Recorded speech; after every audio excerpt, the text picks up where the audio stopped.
we're going live. And we are live. Hi, everyone. If you are new here, if you don't know what Fiction Falls is, we are reading When the Moon Hatched by Sarah A. Parker that we read this month of September. If you don't know who I am, my name is Amanda. I'm one of the hosts of Fiction Falls. Unfortunately, our other host, Clint, will not be able to join us today. So Karina is taking his place for now. And Lyndsay is running a few minutes behind, but she will be here as soon as she can. And everyone will be linked down below, but we're also going to go around and introduce ourselves in case you don't know who we are. So, let's see. Well, even though Lindsay's not here yet, we're going to go ahead and do this for right now. And then she'll chime in when she gets here. Okay. Sounds good. So, do you want to start, Karina? Yeah. Up to you. Yeah, feel free. Go ahead. Okay. Hi guys. I'm Karina from She Dreams in Words on YouTube and Instagram. I finished this like 30 minutes ago. I've been reading it since Monday, and it's just been a long process, personally. Okay, beginning ratings. I think I'm going to start with like a generous 3 stars, but I could go down. I can't go any higher, but I could go down. I think that's where I'm going to start off with this. That's a good rating to start with. Yeah, I'm also very similar. I kind of went with a 3.5, but I could be convinced to go down. Okay. I rounded it down to 3 on Goodreads, even though I'm kind of like on the fence a little bit. Because there were things about the book that sounded way too similar to other books, and I didn't realize, like, even Ray read the book too with me. Okay. And some of the references to other books he didn't even realize until after I said something to him about it. So I felt like the whole beginning felt very Throne of Glass to me, and then the second half reminded me of ACOTAR. Interesting. So it felt like a mashup of both series to me in one book. That makes any sense. Yeah, I'm interested to hear like what gave you the ACOTAR vibes, because I did not pick up a crumb of that. Yeah, some of the one of the characters in the very beginning, that Essie, I think her name was. Yeah, it was Essie. What happened with her? I mean, if we are going to talk spoilers, I just want to wait for Lyndsay to hop in before we actually get into everything. But I do want to share like a little bit of my thoughts on why I thought it was partly Throne of Glass, part ACOTAR, was because the whole first half reminded me of like how, you know how in Throne of Glass she starts in a prison in Endovir, and then she ends up going through these trials, and like she has like something special about her, and like I kind of felt the same thing with Rave on this one. Like, she has something special about her. She can hear the voices. She gets, very violent because of it, and like she also started off in a prison, and then she has to like fight her way out, and then there's these trials for her as well, and and like the whole like with the Essie, what happened with her, comparing that a little bit to Selena's first love in the series of Throne of Glass.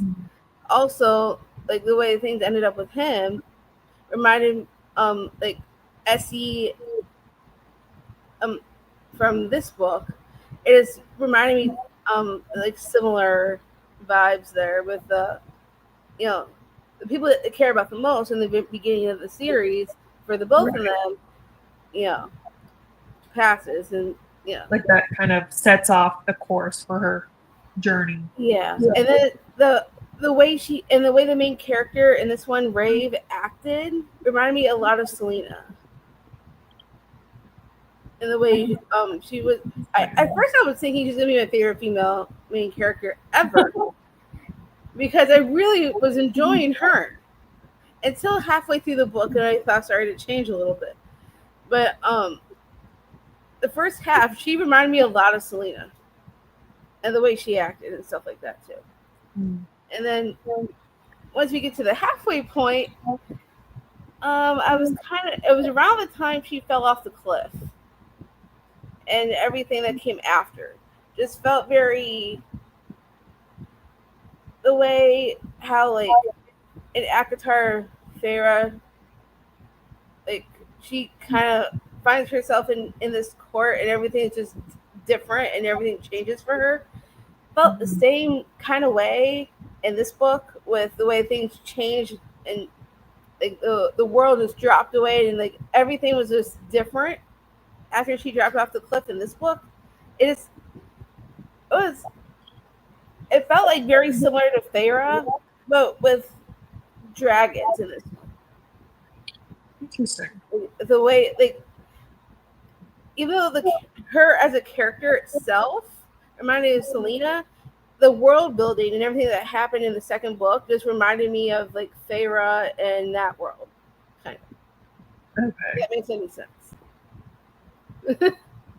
I'll have to ponder that. Hey That's Dana. interesting. Hmm. I'm also gonna start with a 3. Yeah, it was very middle of the roadish. Yeah. Like it wasn't bad. It just wasn't like wow, this is amazing kind of book. Yeah, I think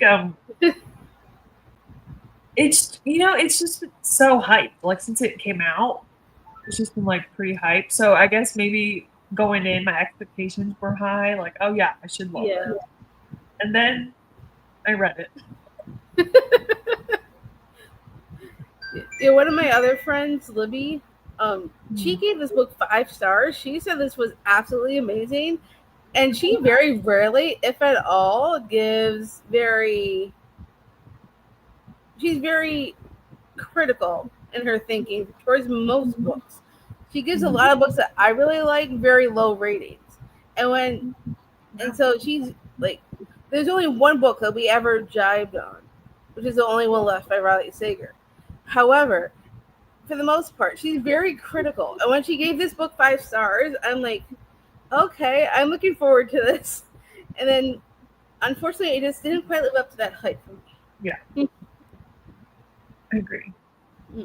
I didn't get Akatar vibes, but I did low key give a knockoff of TOG for a second. The assassin thing was similar, but I forgot Rave was one. Yeah, she was an assassin. That was another thing that gave me a clue into Throne of Glass, too. Yeah. But I feel like that wasn't as much a part of her story. Like that was for me, I felt like that was very fast. Like it was over quickly. But Yeah. maybe it's because I took a whole week to read this. So it's been a while since I started it, but I mean, Lizzie was literally just finishing this book right before, like, she told me she was running a little bit behind.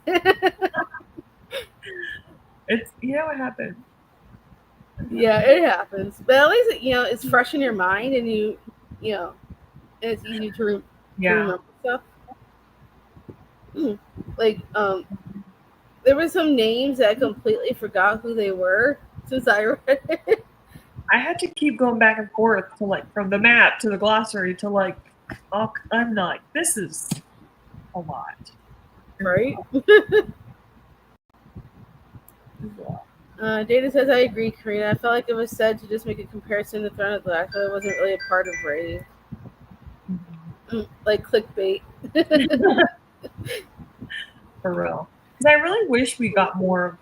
I mean, we did see her like in her like lethal moments, but I wanted more of that.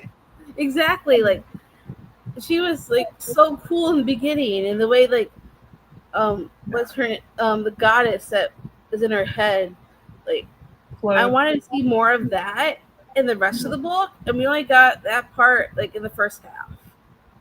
Yeah, I think Like, something that I struggle with too is like I don't understand like the magic system at all. I don't know if that's just me. yeah. No, you weren't the only one. But I was confused by that too a little bit because like that there wasn't wasn't. really much magic going on. Yeah, I felt like we didn't get to see a lot of it, and like when it happened, it's like there was no explanation. Like it was just kind of told to us instead of giving us like like a little bit more backstory. Like we know they're gods and stuff, but like Yeah. and they like talk to you or whatever. I don't know. I just feel like Like if you're a god or God is chosen, like you can hear their voices in their head, and like they can like use their powers, I guess. channel you. Like Yeah. a person could channel them in a way so they Mhm. can use their power, but it wasn't really completely explained to the Yeah. point where I was satisfied with like what that really meant and Mhm. why, and like I wanted to hear more history about the goddesses and the gods and like how all that came to be, and we didn't really Yeah. get that. You just got the prologue. That was like 4 pages, Yeah. and that's it. Yeah, even Yeah. Dana agrees. So much of the book was confusing. I agree the magic system didn't really expanded on enough. Yeah, definitely. Especially for like a fantasy, like you know, we want to understand it like a little bit, I think. Yeah, you would think. But I I mean, mean, other people understood the assignment, I guess. So right. Dana. So many pages to not explain things. truly, I think yeah. If this, because I don't know how long of a series this is going to be, but I felt like there was too much going on. Yeah. Either split this, into like 2 books and really give us more on the magic, and because I feel like there's just so many different things going on in the book.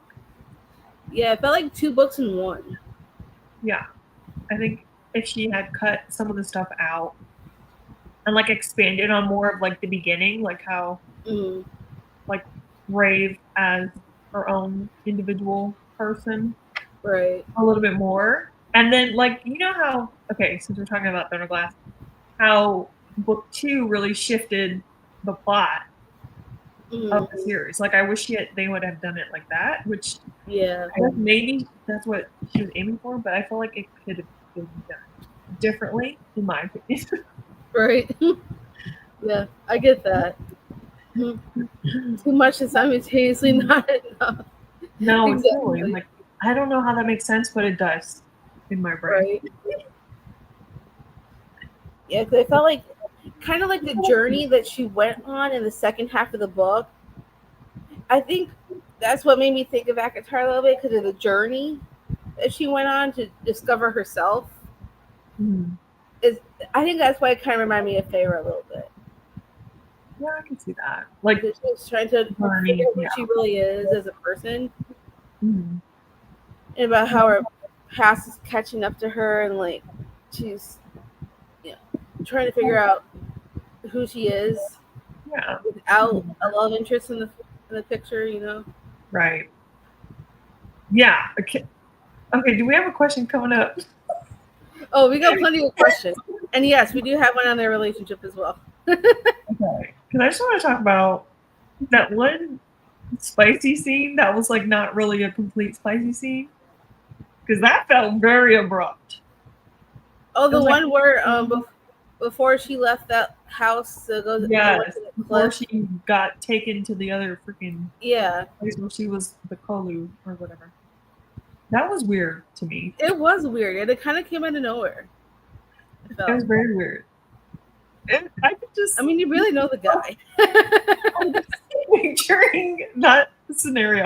It must have just stuck in my head because I feel like I can vividly picture that scene, and it was weird. It was weird, It was. unnecessary. I think.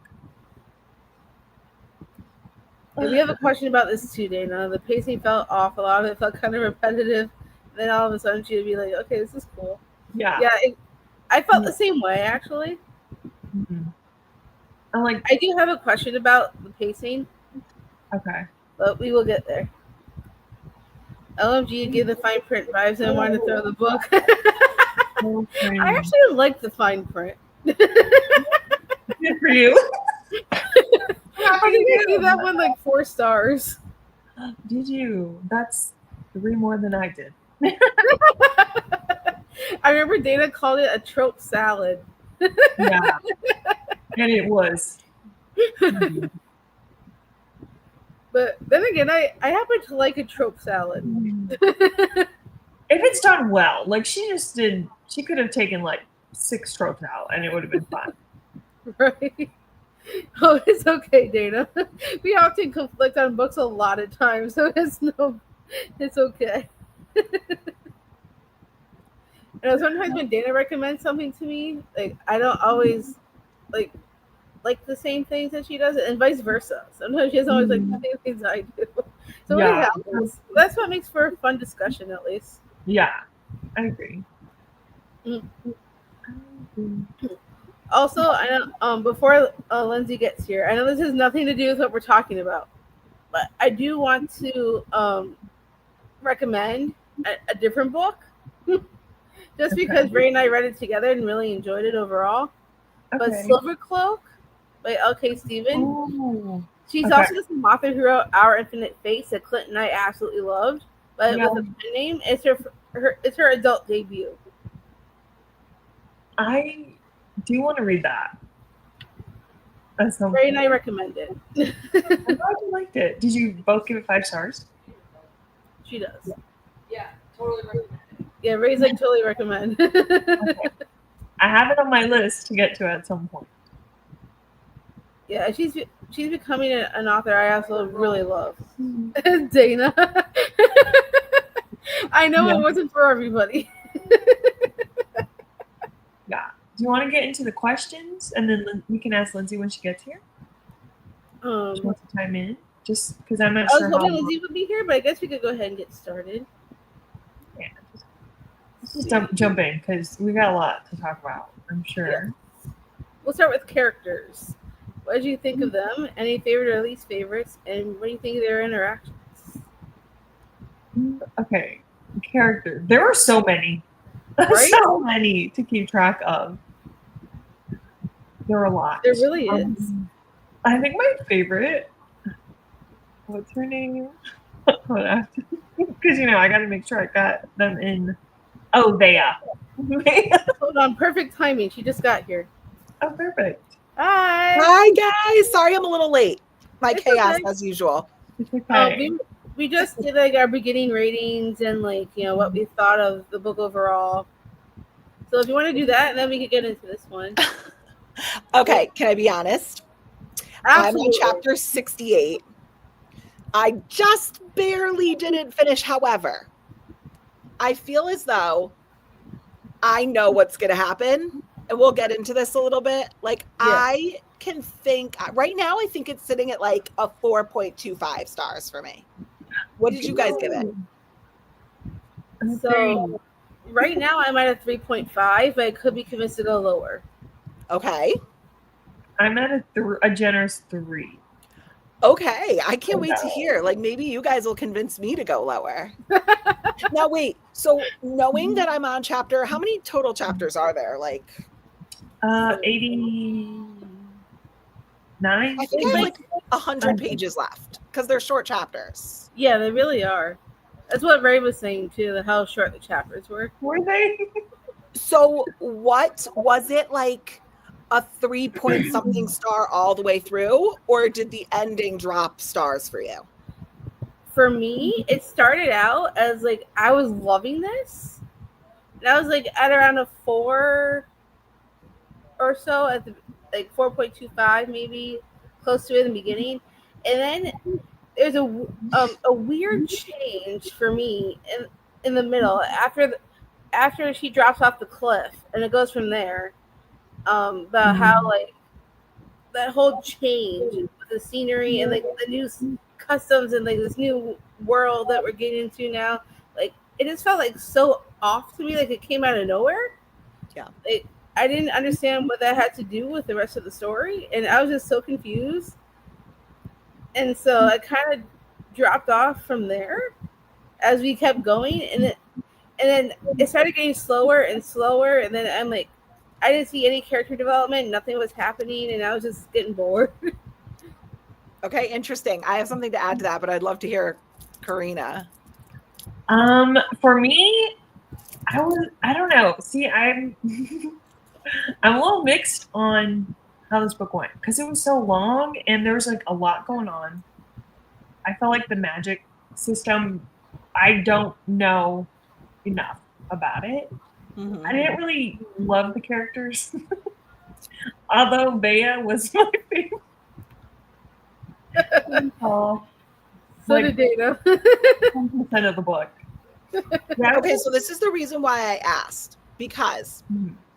it's interesting that Amanda said what she said, because for me, for the first like maybe like 40% of the book, I was like, oh, this is a 5-star. Like I was in it. I was in it. I loved it. And I was only physically reading because let me show you how unhinged I am. Ready? So I was going between my Kindle, the indie paperback,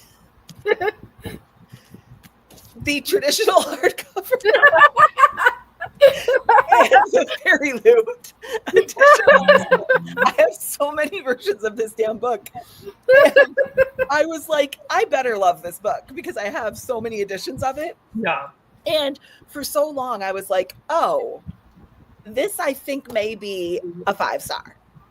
And then it's interesting you say that it kind of dropped off for you, because I didn't feel as strongly about that as you did, but like I see where you were going with that. And for me, after like the 60% mark, we had a serious pacing issue.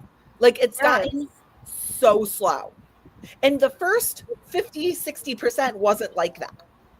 Yeah. So I could see that. I could see it. That's funny. That is like the opposite of my experience. I thought the beginning was kind of slow, and then like around like the 60-70% is really where like I was hooked back in. I was like, okay, things are happening, and then it kind of tapered off. Yeah. But I think it's just there's just a lot. There's a lot. Also, I don't know if you got this impression at all, Lyndsay, but I felt like the beginning half reminded me a lot of Throne of Glass. And then the second half felt like ACOTAR to me. I don't know if you felt that way at all, but okay, I see a lot of influence. So in fairness, obviously I've read all of ACOTAR, but I've only read Assassin's Blade and Throne of Glass. So I haven't made my way any further into the series. I could see a lot of influence. Like for me, I was seeing, maybe it was just the dragon connection, but I saw like a lot of Fourth Wing, like not influence, but I was like making a comparison to Fourth Wing. And for me, for so much of the book, I was picturing like Game of Thrones for some reason. I don't know why. It was like Targaryens. I think it was I was seeing their dragons. That part where she was like, they were fighting to the death over her, which that was important. I thought it was important to the plot because, you know, he was raised in that bubble of society. Right. Anyways. So I think that was pretty important. Yeah. But interesting. It was an interesting turning point. Dana says it's hard to explain because I wasn't hating it, but I wasn't loving it. The first half was a 2-ish, and the second half got it to the 3. Wow. I can see why you would think that, though. Yeah, there was definitely some pacing issues with it. I think I was vibing. And then also for the first 50% of the book, I physically read it. And then I jumped into the audiobook, and I actually had some issues, not with the audiobook itself, but like making the transition from physical to audio. Right. So I think maybe that slowed it down for me a little bit too. But. Gotcha. Dana said maybe this conversation will convince me to go higher. Maybe. Fingers crossed. I have another, I don't know if you guys were both, obviously Karina, I did it with you guys. But Amanda, you were also there for one of the lives that we did for, what was the book we read that I had an issue with the spit talk? Like, what was that? Was it Strange Dreamer? Oh, yeah. It might have been. I have another one with this. So I DNF'd it. And I think there was one part Uh-oh. that you mentioned that I remember in that live show. You said something about like something that was really disgusting to you, and I said yes. I felt the same exact way. Wait, what is it in this book for you, Lyndsay? Okay, wait, it's the same. It's a me issue. Really? Like, this book revealed to me that it's a me problem. Because in Strange the Dreamer, my skin was crawling because they kept talking about spit. And in this one, Karina, Yeah. I would be interested because you looked up how many times they said it. What is with masticating? Everything was masticated in this book. You used to masticate. Now I have to look it up. Chewing. So what is it? Maybe it's just like a mouth sounds thing with me. I don't know what it is. Mouth related. It's mouth related. Why did everything get masticated in this book? Yeah. What is with me? And like, I don't know why that bothers me so much. Okay, I don't know if you're gonna laugh, but I typed masticate in the Kindle and it only came up twice. No, wrong. Because they said, wait, do masticated. We're having a tense problem here. There's masticate, masticating, one. masticated. This is Masticate? incorrect. Yes. Yeah, that's twice. Masticated is once. How about masticating? Oh, okay. Let me try that. We have like a tense. I'm telling you, I was like making a mental note of this. Okay, that's 3. So we're up to like 5 variations. We're at like 5, 6 different times. And I was like, what is it with What about spit and mastication? masticating? Huh? What about mastication? Yes. It's crazy. I was like, why does this keep coming up? That is so It's me. funny. It's obviously my brain. There's something not right. I guess we also physically read like a huge bit, and I just listened to it. So I think that also can cause, a different experience, obviously. But Right. it's okay. There are times where like one word, like once I hear it, it just will stick in my brain. Mhm. So that just is so funny. It's because it was an unusual word. Like normally people are just like, oh yeah, I chewed my food. And I think when she said I masticated my food, I was like, oh, that's a weird word. And then I just noticed it. Like my brain latched onto it. And I just you want to hear the Giants. The Giants. Oh, did they win? Are they winning? Did they win? Yeah, they got their first win. Nice. Did that give me some spending money? Better if one is bet. Better. All right, sorry. Okay. He just had to come down and tell you guys the Giants won. Hey, Misty, don't worry about being late. You're starting a little late anyway, so it's okay. Me too, Misty. I was the opposite. I enjoyed the second half more. The pacing was off for me the whole time. Yeah, I could see that. Like I liked the first half. I'm like a world building girly too, so maybe that was it. But yeah, the pacing throughout the whole book I could get down with. Yeah, being wrong. absolutely agree. To me, it was all slow and I was confused throughout the whole book. I've heard that before. I surprisingly wasn't confused, but I've heard that. That's like really common. I've heard that a lot of people find it confusing. Yeah, I was just telling Karina before you got here, my friend Libby, she's very, very critical in her ratings. We hardly ever mesh on books except for one in particular, but like she very rarely, if ever, gives out a 5-star. She gave this one a 5-star. So I'm like, okay. I was really hyped for it because I thought, maybe we would actually agree on this one. Unfortunately, we did not. See, I've seen a couple of 5 stars, but I've seen just as many like DNFs. It's very one or the other. I know Misty's friend Destiny DNF'd it. Mm-hmm. And then I just watched randomly. I don't know if you guys watch Bailey from Bailey's Bookshelf. She just gave it a 5-star and said it's like a new God tier book for her. So it's just different. I watch a different Bailey, but not that Bailey. Very divisive. She's friends with like Emmy and who else? Oh, are you talking about Bailey Latham? Yes. Oh no, not Bailey Latham. I do watch her though. No, Emmy Rossum, Bailey. I forget the other girls that like do the videos together every once in a while. She's they just did some videos together. Yeah, I know who you're talking about. Because Bailey Latham is the one that I watch. I like her too. She's hilarious. If I had to use my eyeballs, this would have been a DNF. You want to know what threw me off, though, Dana? I'd be interested to hear your take about the audiobook, because when we were in the female audio, the narrator's voice, when she would do the voice for Khan, it was like obviously like a deeper female voice, but it was a British accent. But then when it would be Khan's chapter and the male voice narrator would come on the screen, he was Irish. That's weird. I was like, I don't know why that. I also noticed that too, but or Scottish or something. Definitely, yeah. It can be jarring when you're listening to that. It haunts me. Not 5. For the love of Viking. Oh my gosh, that I will never get over that. For the love of Viking. I'll give it. I'm gonna give it 2.5 stars. I can see that. I can see it. It's right down the middle. Yeah, that's what I was just saying before. I should have DNF'd it, but I pushed through. I could see it. And it's very like, I feel like this book is something that you would have to be in like the right mind space and like mood for. Yeah. I don't know why it just hit for me right now. I don't know why. It did. Right. Yeah, it's a different accent threw me off. Okay, good. I'm glad somebody else noticed it. I thought it was like the spit thing that nobody else notices. He was British when the girl was talking, and he was Irish when he was, or Scottish when he was talking. Yeah, Misty noticed it too. She clearly forgot about it until you just mentioned it. I'm good for the weird takes, guys. I'm here for it though. I think it's hilarious. We were just getting started on this question right when you popped in.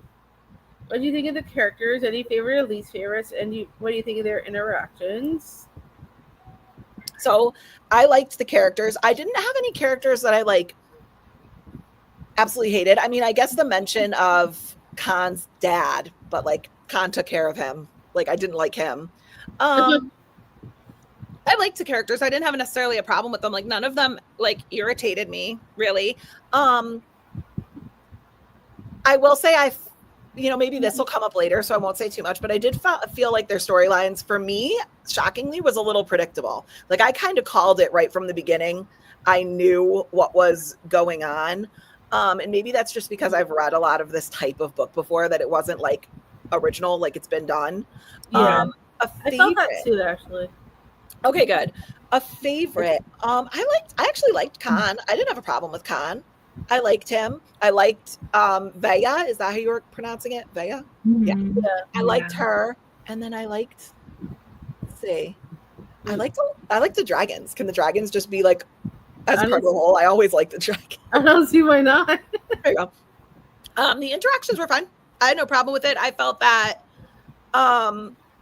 they did the kind of like tropey push and pull thing, and I'm not a gigantic slow burn, like an extreme slow burn lover, so that got a little annoying for me after a while. But okay, well, what did you think about the first like spicy, non-spicy scene? That was weird. I messaged someone.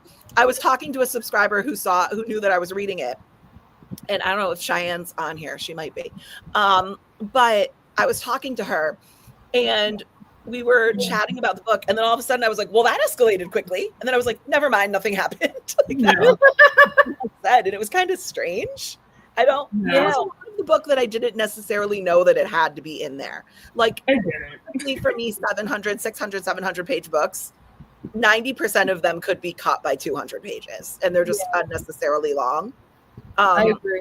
So yeah, it was a tease. As a smutty reader, and I love my spice, that was a tease.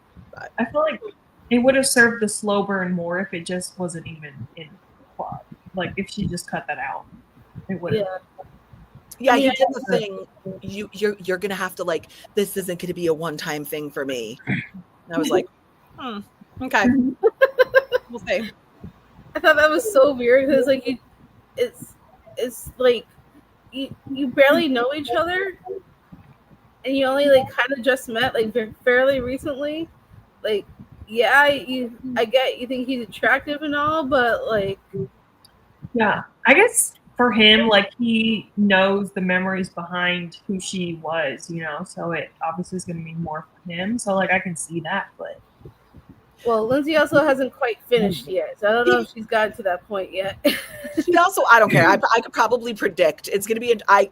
Tell me all the things because I'm going to finish it. I have 100 pages, but I could probably predict what's going to happen at this point. But the other thing about that scene was she climbed on top of him to kill him, and then very abruptly was like, "Actually, change of plans." Well, okay, and then he was like, "No, I'd rather you kill me." Actually, I actually agree with that sentiment. I wish he killed him. Right? It was like. Like, what was the whole point of like not killing him and doing all that and then running off like after the fact? But then she got mad at him. She was like, could you imagine being like, I'm going to kill you. Never mind. Now I want to do it. And if you reject me, even though I was going to kill you, I'm going to be mad at you. Yeah. Gaslighting is her reasoning was so weird. Yeah. It's just a strange dynamic in that scene. Yeah. A little odd. I think for me, character-wise, even though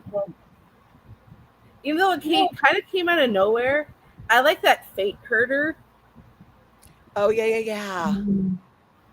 That was a little weird, but yeah. I don't know if that would really count as a character per se, but I thought the fate herder was interesting. Mm-hmm. But and to be honest, I didn't really like most of the characters. I mean, I didn't hate Khan. Like I wasn't really like in love with him. I didn't hate him, so it's kind of like middle of the road for me. And to be honest, I really loved Rave in the beginning, but like as the book kept going, like her decision making and like the way she like acted kind of made me not like her as much. Mm-hmm. You know, I did like have you gotten to the Velvet Trog scene? You must have. Yeah.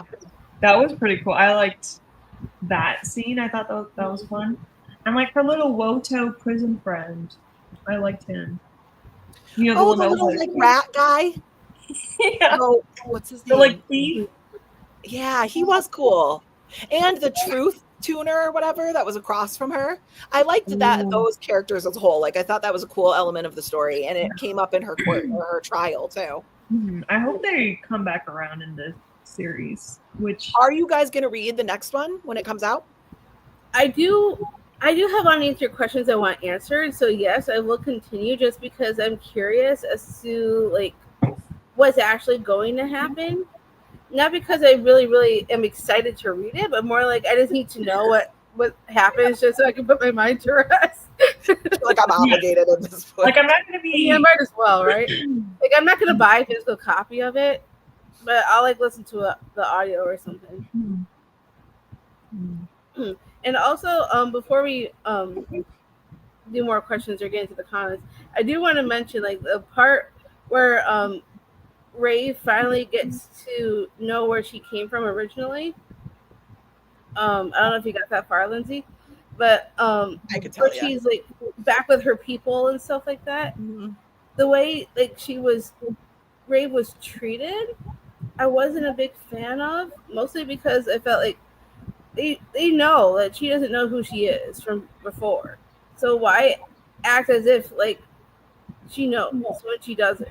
Like they all say like, oh, they kind of handle her a little bit with like not necessarily kid gloves, but they're like I just didn't like how they were all like bashing her all the time in front of her when like she doesn't remember anything that happened before. So why would they say this stuff to her when she's not going to remember how to act or otherwise if she doesn't remember them, you know? I got the vibe that she was kind of always labeled as like a problem. Like she was a problem all the time. Like they wanted to set her up in this marriage and she said no. And then she was always kind of like, I guess, a rebel. Like she didn't really do what they all wanted her to do. So I think there was probably some like judgment from before, and they weren't really considering that she doesn't remember all that because she was already labeled this like problem child, like this. And like as soon as she gets there, basically. Yeah. Back. I wasn't too crazy by that, so that's why I didn't like most of them. I just wanted to throw that out there. Missy said she read this book at the beginning of the year. To be honest, she forgot pretty much everything. Yeah, I can see that. I get that. And I think the next book isn't even coming out until what, like April.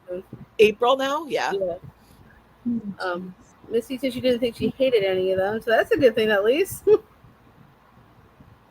Yeah, I didn't hate anyone either. Dan likes Convat and Pyrock. I think that's how you pronounce Pyrock. What about Oh, yeah. Grimm? Yeah, Grimm. Oh, that's interesting. Because we. Mm. I was going to say something. But maybe I shouldn't. I don't know. No, do it. I don't think we, like, by the end, I don't think we got to know what happened. Is all. Mm-hmm. But I'm curious to see if he succeeds in his little mission, his side quest. Dan says that almost spicy was so off-putting, and she loves some spice in her books. So yeah, it was just random. I think she was trying to establish that, like, even though Rave doesn't know who she was, like this undeniable pull towards him, like it's unexplainable, like she just felt it, but it was kind of just, it was like off-putting is a good word to say it. It was kind of weird. Yeah. I just went back and looked at my review, and I said that the characters were what kept me reading. Yep. That's good. Yeah, I agree. Did y'all notice all the repetitiveness? Yes, I did, actually. Masticating. Yep. I noticed it. Yeah, very repetitive. Yeah. Yeah, little. It was weird though, because I could see where it was like some scenes were similar, but she would like change certain elements. Because there was also just so much going on. I mean, you're like switching, now you're on a dragon, and then you're switching worlds, and now you're in this tribe, and she's floating out, the tribe finds her floating down a river, and now she's in a cave, and then there's trials, and she was in a prison. I mean, this girl switched locations like 8 times. Right? She lived a lot of lives in this book. Yeah. For real. She said I had plans till I was on him. Yeah. Hold up. She's like, wait a minute. She was like, I'm going to kill him, but also like look at him. So plans could change, you know? Right. Also, upon reading my review, it reminded me just how long it took me to get through this book. I started in January and didn't finish until April. Valid. Maybe that's one of the reasons why I like had a fairly good experience, because I read it in 2 days, like, and I still have like 100 pages left, but I read like 500 pages or something, or 470 pages in 2 days. So maybe just because I was so immersed in it, it like hit for me. I don't know. That makes sense. I also read it in 2 days, but mostly because I was enjoying the first half, and then after that, I'm just like, I just want to finish it. Yeah, some of those smaller characters were good. Yep. I do plan giving the second book a shot, but I struggle with that one as much as I did this one. I will DNF it. I will not be forcing myself to finish that one like I did this. Fair enough. But I feel that. I get that. Especially if it's this long. I don't know. I haven't even looked up what the page count is going to be, but they typically get only longer. So. Oh boy. Yeah. Hey Nikki. Just popping to say hi. I unfortunately didn't read this one. That's okay. If you ever do get to it, you can come back and watch the playback. But thanks for popping in. Hey Nikki. Yeah. Interested in the side quest too. She was trying for the fated mates vibe, but it was weird. Yeah, that's what I mean. That's the part that made me think of Akatar a little bit. So Ballad of Falling Dragons is going to be 720 pages. I think that's almost about the same length as this one, but slightly longer. I think this one was 576, wasn't it? Felt So like it's 150 pages longer. Yeah. Oh, it depends. I'll end up owning 4 versions of it.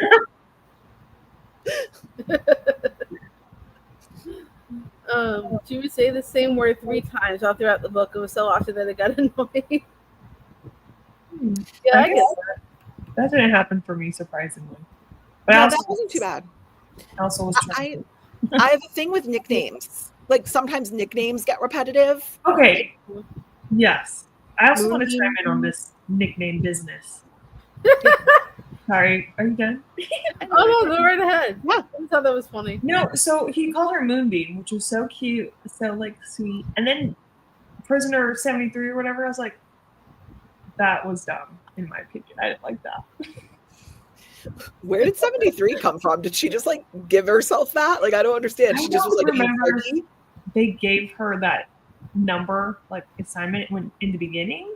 She gave it to herself. They like passed the board and they were like with a piece of charcoal and they were like, you have to sign this to get your food. And she wrote Prisoner 73. But I don't really know why. Like where that came from. No. I think they gave her that number when she was assigned to her cell. I think it was her cell number. Really? Okay. Couldn't tell you. I remember all the cells had different numbers. Okay. Could be. He started calling her that, I think, after like that whole non-spicy scene. I could be wrong, but what happened to Moonbeam? Because that was cute. It was cute. But like it did the thing too where I'm like, wouldn't you have told her sooner? Like you called her Moonbeam, realized she didn't know who she was. Like that's one of the things that sometimes this like amnesia trope is kind of stupid to me. Like, wouldn't you have sat her down and been like, hey, we got to chat? Like, maybe he wanted her to trust him first before just spouting out all these things that she's not going to probably believe. Sorry, guys. I'm getting my cough drop. I know it's loud and I'm not just but I'll cough. I didn't even hear you, so it's okay. Good. And one thing that did annoy me, Lyndsay, I don't know if this is a spoiler or you're on. Well, go for it. Just the amount of time like she kept that secret of her wanting to avenge Essie's death. Like that dragged on for like damn near 300 pages. Like just say it. Like what is the big secret? But it was Fallon too. It was like done twice. True. But it's like I really liked Essie too. It was not a secret that needed to be kept. No. Also, another character I just thought of it's kind of a character, but more of an animal. Nee. Yeah, that was cool. I liked the parchment larks in general. I thought that was cool. Yeah, there was so much cool about the world. I think I liked more of the animals and like their names and their character kind of sort of than the actual characters. I was more to the animals. Listen instead of physically read. Oh yeah, 100%. For me. Okay, so did you guys see how cool? Like, I'm not saying she's Picasso, right? But like the artwork, quote unquote, is in the book. There was like when she talked about me. Hold on, I'll find it. First of all, I got to get past the 25-page glossary, which it's such a long glossary. Yeah, so in the beginning of every chapter, there were like these cool dragons, and then there were like page break dragons as well. But then I'm gonna find Nee because she has pictures of her all throughout the book. Yeah, and it's like she's unfolded sometimes and folded sometimes. I'll find it. For anybody else, those little note things. Yeah. So she has. Where is she? Oh, here she is. I just found her. So like this is one of the times that she had her unfolded when she wrote "No, you don't." Oh yeah, I saw that. So like. I like physically reading it. That was something cool that you got, like, and it was throughout the book. You'd get like the curly quill or whatever. Wasn't it called the curly quill? Oh yeah, I just pulled it up. Yep, the curly quill. You would have like the sign for it, and there was also like a wanted sign. I think that we got to see. So here's the curly quill. Yeah. Oh my God. I loved that. I also read physically, so I thought that was really cool seeing those things. I liked it. That for me, like. That adds a little bit to the experience. Yeah. I like that kind of stuff. Short chapters with like little artwork, and the diary entry artwork was cool. I love the diary entry artwork. Yep. This is cool. So I liked seeing Nee. Yeah. That's cute. And then how often Vaya would talk about her refusal to dig deep and remember her past. It happened so much that I felt like the author was shoving it down her throat. Yeah, that was Illinois. I also one of the other reasons I didn't like Bea because she was so insistent in trying to find the diary. Like, what was the point of that? Because, in all honesty, she was starting to remember bits and pieces anyway, and at some point, so when she finally like Bea was on this journey to get this diary from wherever she was last found or whatever before she disappeared and became Rave, but like I just didn't feel like that whole thing was really necessary. Like, what was the point? Because you eventually find out about her anyways, without the diary. I think there's information in the diary that she wanted. Yeah. I think it was a diary that had us found out about her daughter. So that was the only thing that I thought was interesting from the diary. Everything else, I didn't feel like. Plus, the diary being in the wrong hands will cause a lot of problems. You know what I mean? Especially they found out who her daughter was. Revealed at the very end. Lyndsay, I'm curious to see. You can. I really don't care. I really don't. I'm going to read. I mean, it's information we know. If you don't mind the spoilers, I will tell you right now. Go for it, please. Honestly, because if it's lame, I'll just take your word for it, and I won't waste my time. Remember the princess that Khan said was his niece? Mm-hmm. She's actually Khan and Ray's daughter. That makes sense. Yeah. Her daughter. So we find out as the reader, but it's like a big for the world, the characters, because they don't know them. Which I What's don't her name? What's the daughter niece's name? Yeah. The niece daughter? Let's go to the back of this book. I'm trying to think. Is it Akia? Finding out that was actually their daughter did throw me a little bit for a loop. That was the only thing I did not. I didn't see that. Kaisari. Azari. We find out towards the end, like pretty much right before like the epilogue, I think. Yeah, and then can we also talk about how she's like in love with the god of Aether? Like that was like a little speed bump in the plot, like in the first 30%, and then that never gets brought up again. So I don't know if that's just continued on in the next book. Yeah, so I was just about to say that. I think a lot of this might get brought up in the next book, and this was like a big criticism with the Empyrean series, that sometimes there's stuff that seems confusing and then it comes up and it's explained in the next book. But like while you're in it, you're going, why? What is going on? Like, why was that? There's stuff that's brought up that's just never brought up again. And then the next book comes out and it gets explained. But you're kind of just left hanging. Right. So we're hoping it's not a plot hole. Basically.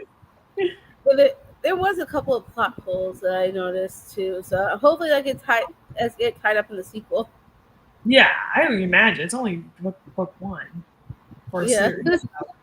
I don't know that I noticed any like glaring like holes, because those frustrate me.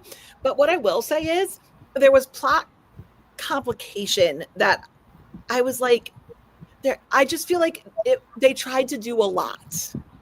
In one book, and I'm like, if this never comes up again, did it even need to be there? Yeah, for example, like the whole fate herder scene and everything that came like right after, like those people, like how they were trying to like get her into a marriage she didn't want.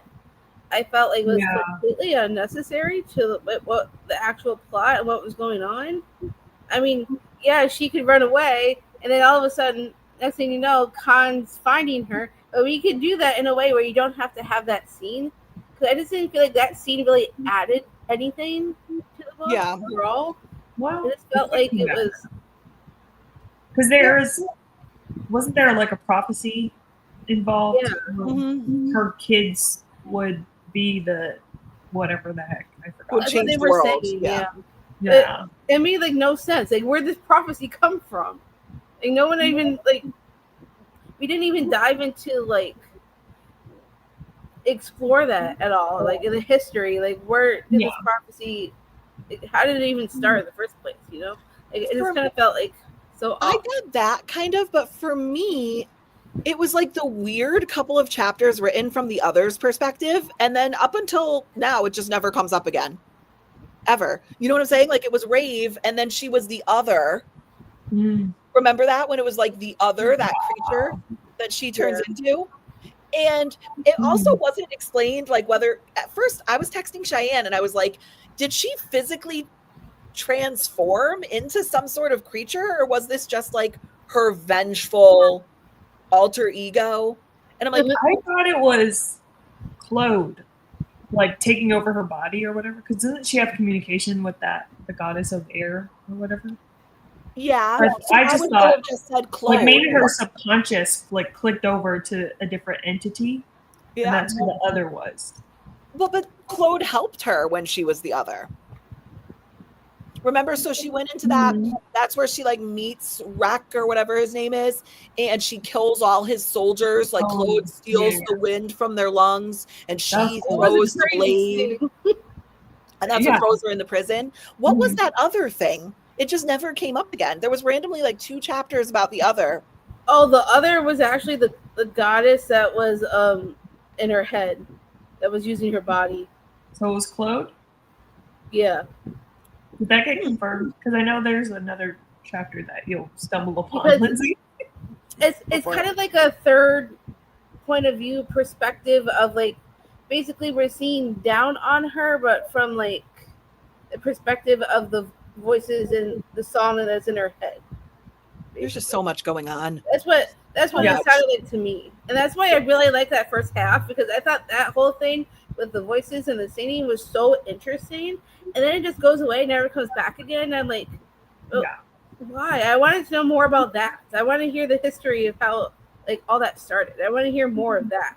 It just kind of went away, and I just like, well, what was the point of doing all that? Throughout, but there's not a lot of like history, like you said. Maybe she'll do like a Divine Rivals, Ruthless Vows thing where you get more of the history in the second book, because even the title, Ballad of Falling Dragons, is the song title. Maybe. So maybe you'll get more about the song and the voices and the gods and where they play into in the second one. I haven't read Ruthless Vows. Otherwise, I'm gonna have to cut my losses. Give it up.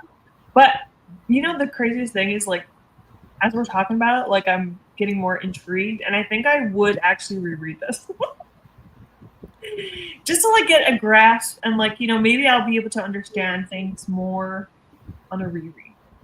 Yeah, that makes sense. I can see that. And I could reread it too. And I actually, like, as we're talking, it's like affirming for me, because like I said, I started out almost at like, oh, this is 5-star potential, and it went down as I read it. So I'm sitting here being like, I thought I was going to jump on here and maybe like get talked into it being a 5-star. And I'm like pretty cool with like 4.25 star. Yeah, that's good. Goodreads says 720 pages. I think it was for the next book. You better give us history with that amount. That's what I'm saying. Like magic system. Like, this already felt long. Like it did feel long for the story. So, like, what are you going to get for 720 pages? I mean, honestly, in my opinion, it could go through a couple more edits. Like, it felt like some stuff could be taken out. Yeah, I hope there's like the pacing's a little bit better. Yeah, so many cool elements though, like the dragons dying and going and like solidifying as moons, then they can fall. Like, there was so much cool elements and uniqueness that there's so much potential. Yeah. 718. So you should just have this one. Question. Yeah, I have the same one as you. Also, I have the indie paperback. Okay, you know when Slatra, like that was her dragon's name, right? Her dragon like solidified and like entombed her body in the sky or whatever.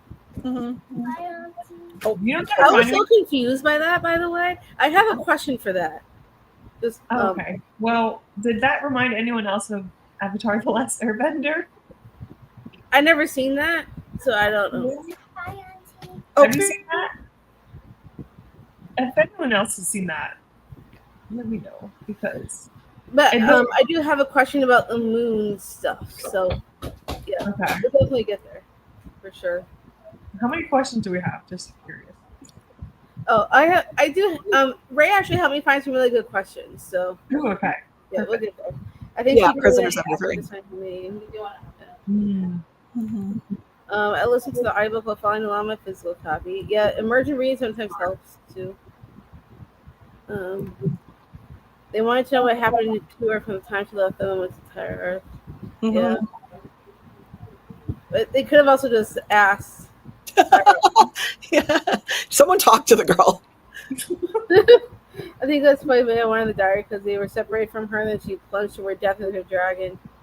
I mean, yeah, of course you're gonna have questions about what happened to her after the fact, because they all thought she died. Yeah, her being in love with the god they trapped in her diadem was said and doomed pass. Yeah, I Especially want to because she more. resisted the diadem so hard. Yeah, the prophecy I think is a setup for the fact that she already has a kid. And not with What do Hawk, you think about that? but with Khan. Because they said, remember, it came up in that was why the tribe was saying that she should be bound to Hawk. And then Khan comes in and gets rid of him. Right. So prophecy was still right. Yeah. I agree. A reread would be good because I need a better understanding. Yeah, I feel that. I'm intrigued by her other stuff. I have like 3 versions of To Bleed a Crystal Bloom that I want to read too. Yeah.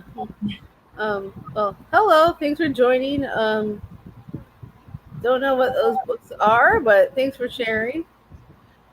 Oh, that's cool. I'm gonna have to look it up.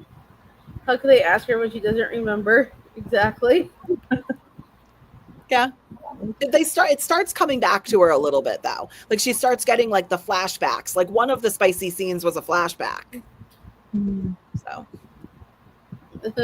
That's the one thing she did have no trouble remembering. The spice. The question's fine with me. Yeah. I think the diary only doesn't really share much about her time there. I just felt like it was more like they already knew what was going on for the most part. I think they just wanted to know what happened after the fact, because they already know how bad Tyroth was. Yeah. Or maybe just to get like her perspective, like maybe Bea thought she wasn't being honest about some of the stuff, so she wanted to read like her inner thoughts. I don't know. Why does anyone read anybody's diary, you know? Yeah. But also, how do we know that the diary she's retrieving is the diary pages we're reading? That could be true because she starts a new one, quote unquote. Right. Yeah. I understand, Missy. Now I could do a reread on this one. I'm not a rereader. Like I don't love a reread. So I could be convinced, but I skim my rereads. So yeah. Well, now that Amazon has, that little recap option, maybe we don't need one. Bless it. I know that I'm looking for those questions that Karina wanted to talk about, so I know I have that in here. While she's looking, I talked about this in one of my videos. So every time before one of the Empyrean, like the Fourth Wing books come out, there's always people doing rereads. And I'm like, guys, I don't think I have that in me. Like, I don't think I could just like reread those books. So there is actually a YouTube channel. It's the Real Life Book Reviewer. Her name is Lyndsay as well. And she does like for the major book series, she does 2 videos before every new release. One is a short, like 20-minute summary of the book, and one is like a full 2-hour long deep dive. So I always go and I watch like the 2-hour long deep dive before the new book comes out. And it's cool. So hopefully she does one for this or has done one for this. That's awesome. So this is a question that I found about the moons. About how like the dragons that become moons. What symbolic meaning do you see in the transformation of the dragons into moons and how that all works? So you can touch a little bit on that now, Karina, if you want to. What was I saying?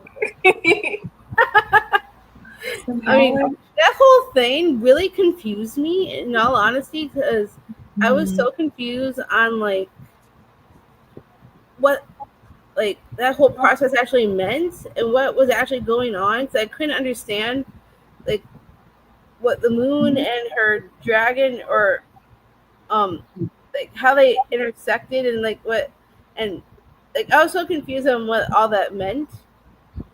Mm. I was like, okay, I'm reading this, but I don't understand it, you know? I think that might be why it worked a little bit better for me. Because I feel like I don't think deeply enough when I'm reading. I feel like I kind of just like vibe out. And I just thought it was really cool because it also was like they didn't, when dragons died, they didn't have to solidify and go up into the sky and become a moon. They Yeah. talked about some that just died and stayed. They solidified on the ground, right? So Yeah. I don't think it was explained like why they go up as opposed to staying down. Maybe it's just like a personal dragon preference. I don't know. But like I thought it was kind of cool. For me, the dragons as the moons, like she had that one that she always looked for, noticed in Khan's tattoo. Yeah. And that was what kind of started bringing back her memories. Was that her dragon? Slave dragon? That, yeah, that's what I took for it.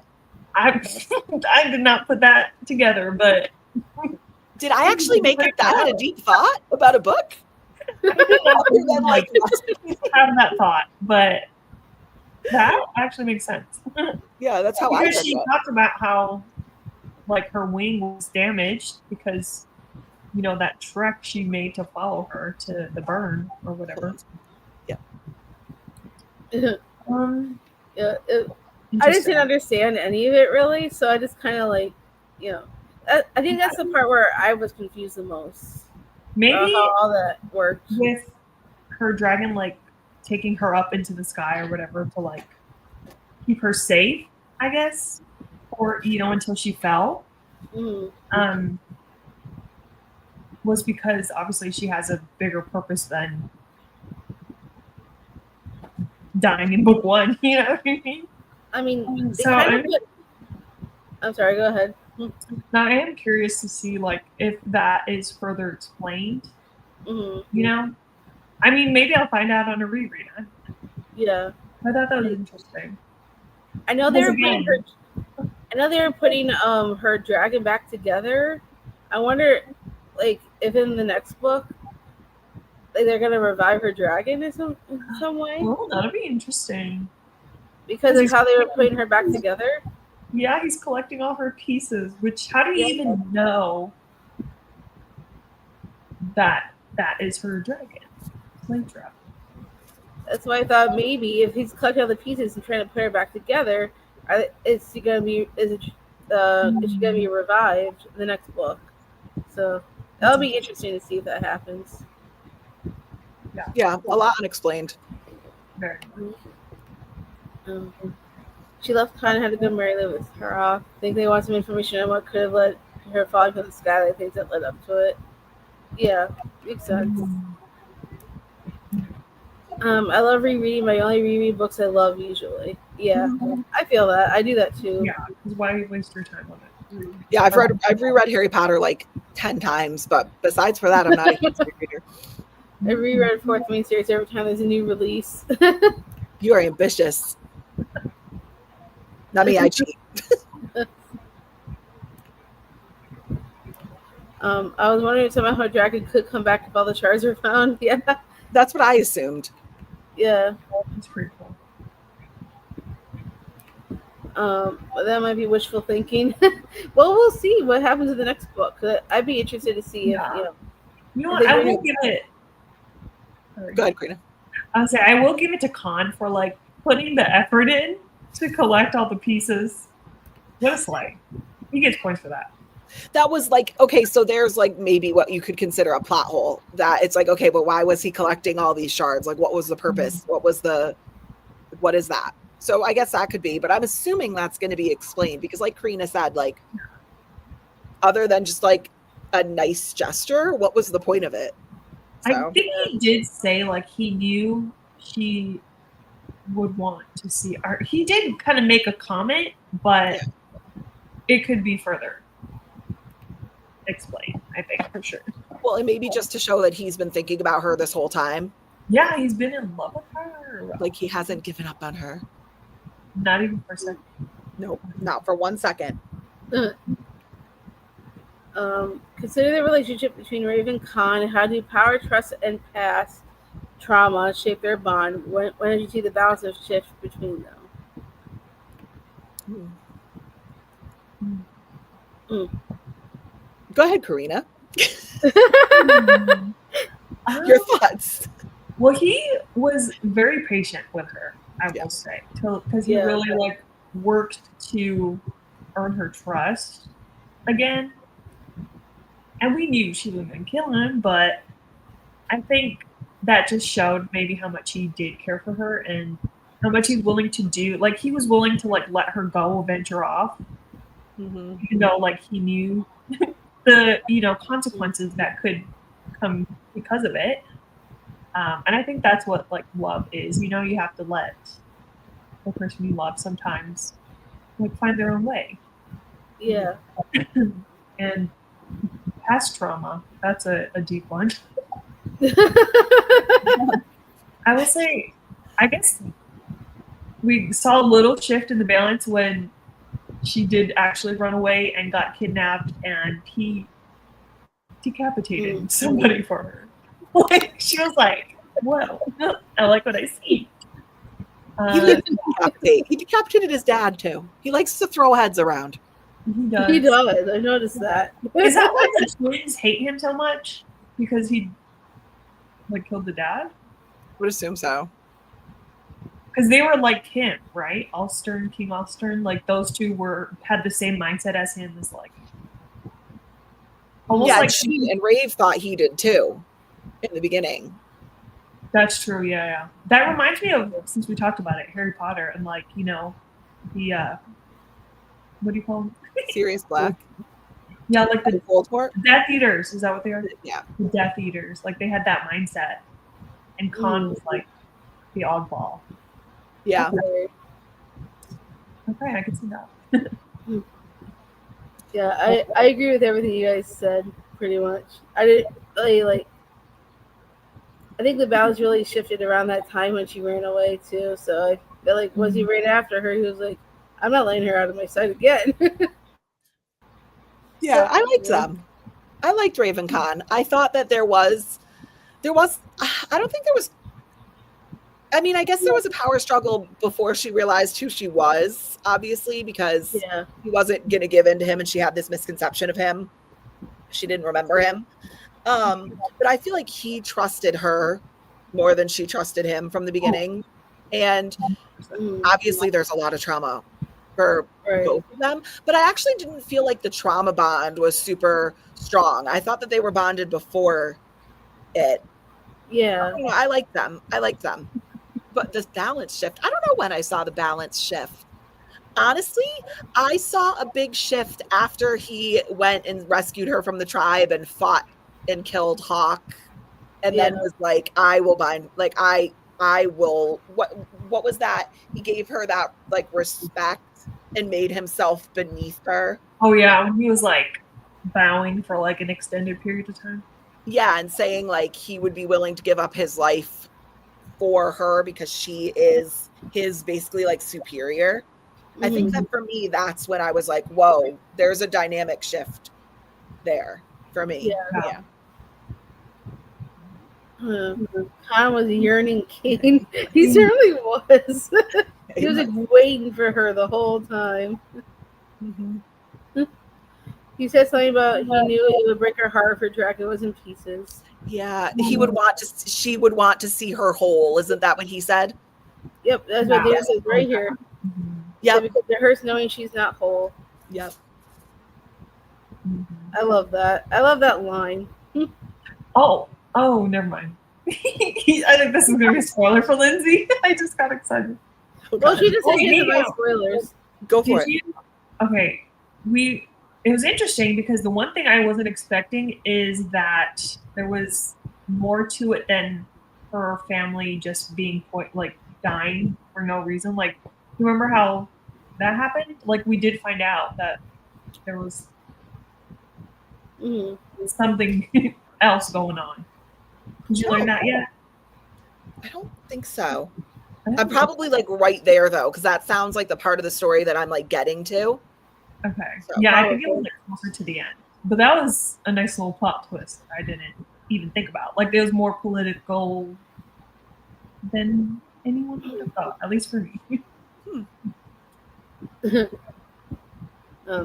Hey Jasmine, super late. Wanted to pop in and say hi. Glad you're here with us. Don't know if you'll stay, but thanks for popping in.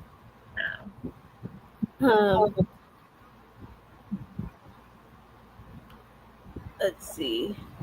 We know we talked about that.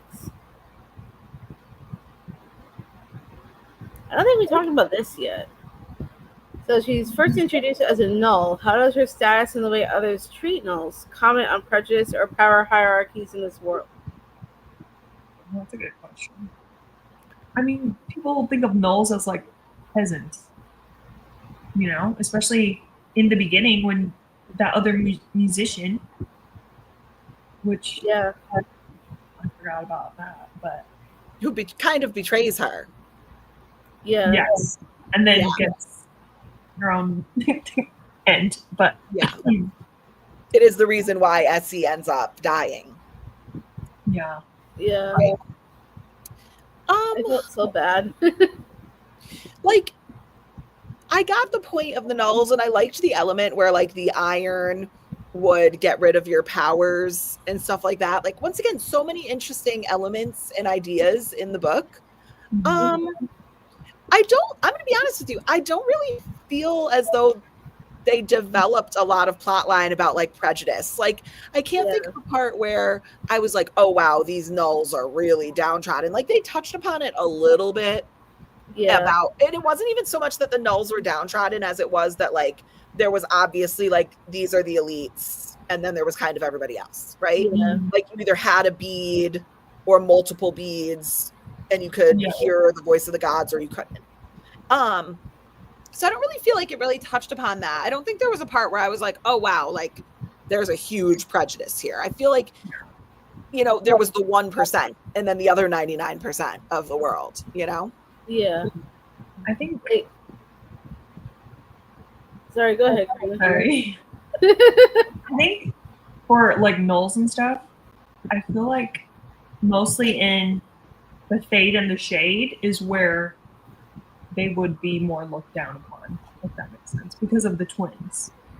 Because, you know, they were raised by their dad and had the same thinking as him. So I feel like maybe it would be more relevant in those two world cities, whatever the heck they're called.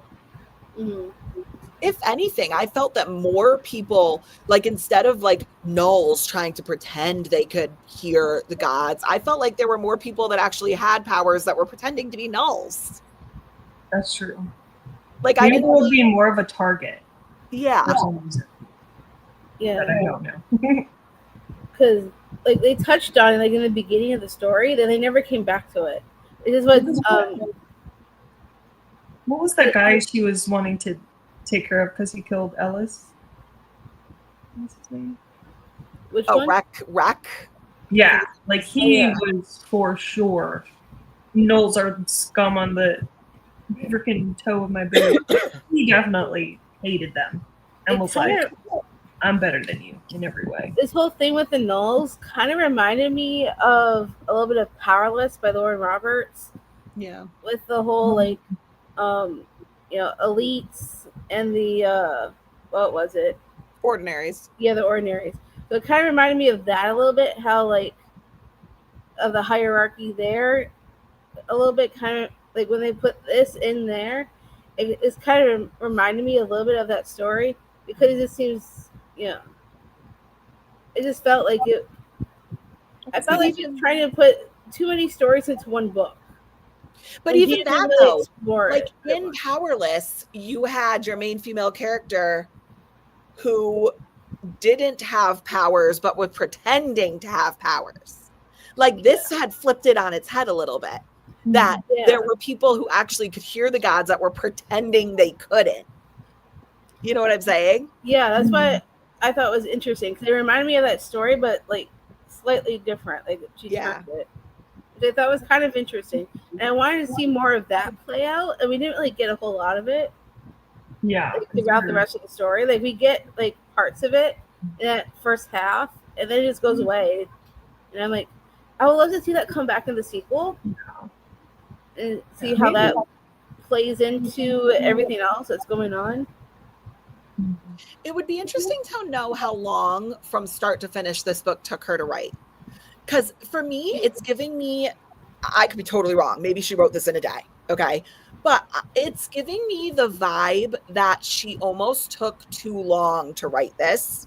And the evolution of the story took on too many faces, as you know what I'm saying? Yeah. Like I see her taking a year and a half to write this. And when she looks back at it finished, being like, the story that I started writing a year and a half ago was like totally different than what it turned into. That's the vibe that I get, because you can almost see like the stylistic change, even with the pacing, as you move through the book. This gives me maybe a horrible conception that this took her a really long time to read, and it evolved into something it didn't start as. Right. Maybe we'll get some plot holes tied in the next. Some answers. Yeah, that's what I'm hoping. I think we're all hoping for some answers. Yeah. I agree that it wasn't really developed. It was another instance where I think she threw things in that are expected in fantasies. Yeah, that's kind of how I felt too a little bit. It felt like just checking the box and not actually making it part of the story. Yeah. Like, let's throw this in here and that in here and see how that plays out. Yeah. A lot going on. Yeah, there's like so much going on in one book. I felt like, I don't remember if you were here when we were talking about this. I know Karina and I were, but how like it felt like it was like we could have done like this book could have been like the setup like with the first half and then do the second half in the second book, you know, like and develop it more. They kind of give it some. I want to see the second book before I say that. But you could be right. I know Karina and I were saying that, like, you know, a lot. Yeah. It felt like it was just too many stories in one book. Yeah, I feel like if this one kind of focused on like Rafe, who she was in this moment in time, and like maybe cut off a little bit towards the end, and like just carried it into book 2, like I feel like maybe I could have enjoyed it more, just because there was so much, you know, and there's a lot, and my brain just. It was a lot to follow. That glossary is freaking huge. I did have to refer to it a lot, as well as the map, which I'm thankful that both were there, because otherwise I might have DNF'd for sure. I actually talked to my husband about that. I was reading it on my Kindle one day because we were like running between kids' sports games and stuff. And I actually said to him at one point, I'm like, oh my God, I wish I had my physical book, because I was at a section of the book where I wanted to reference the map, because I was like, I don't know where this is and what they're talking about. So for me, and in most, I'm going to be honest with you, in most fantasy that takes on like a journey, like more like epic elements, I need that map. But I Googled it and we were good. But you can Google it, everyone. Right.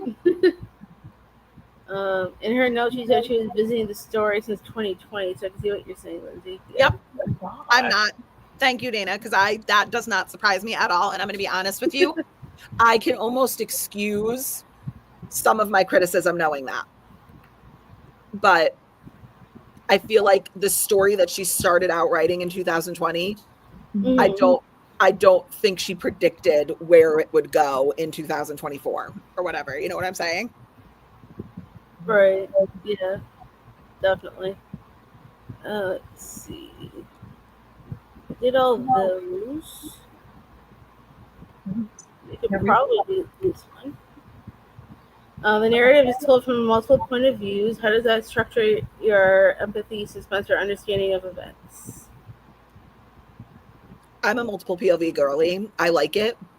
I do feel as though sometimes in a lot of books, and maybe even this one in parts, so I kind of touched on it already, sometimes they do too many POVs to the point where even if I don't get confused, like I'm going to be honest with you, this book didn't really confuse me much. And maybe I was just like numbed out and vibing when I was reading it. It didn't confuse me too much, but it feels unnecessary.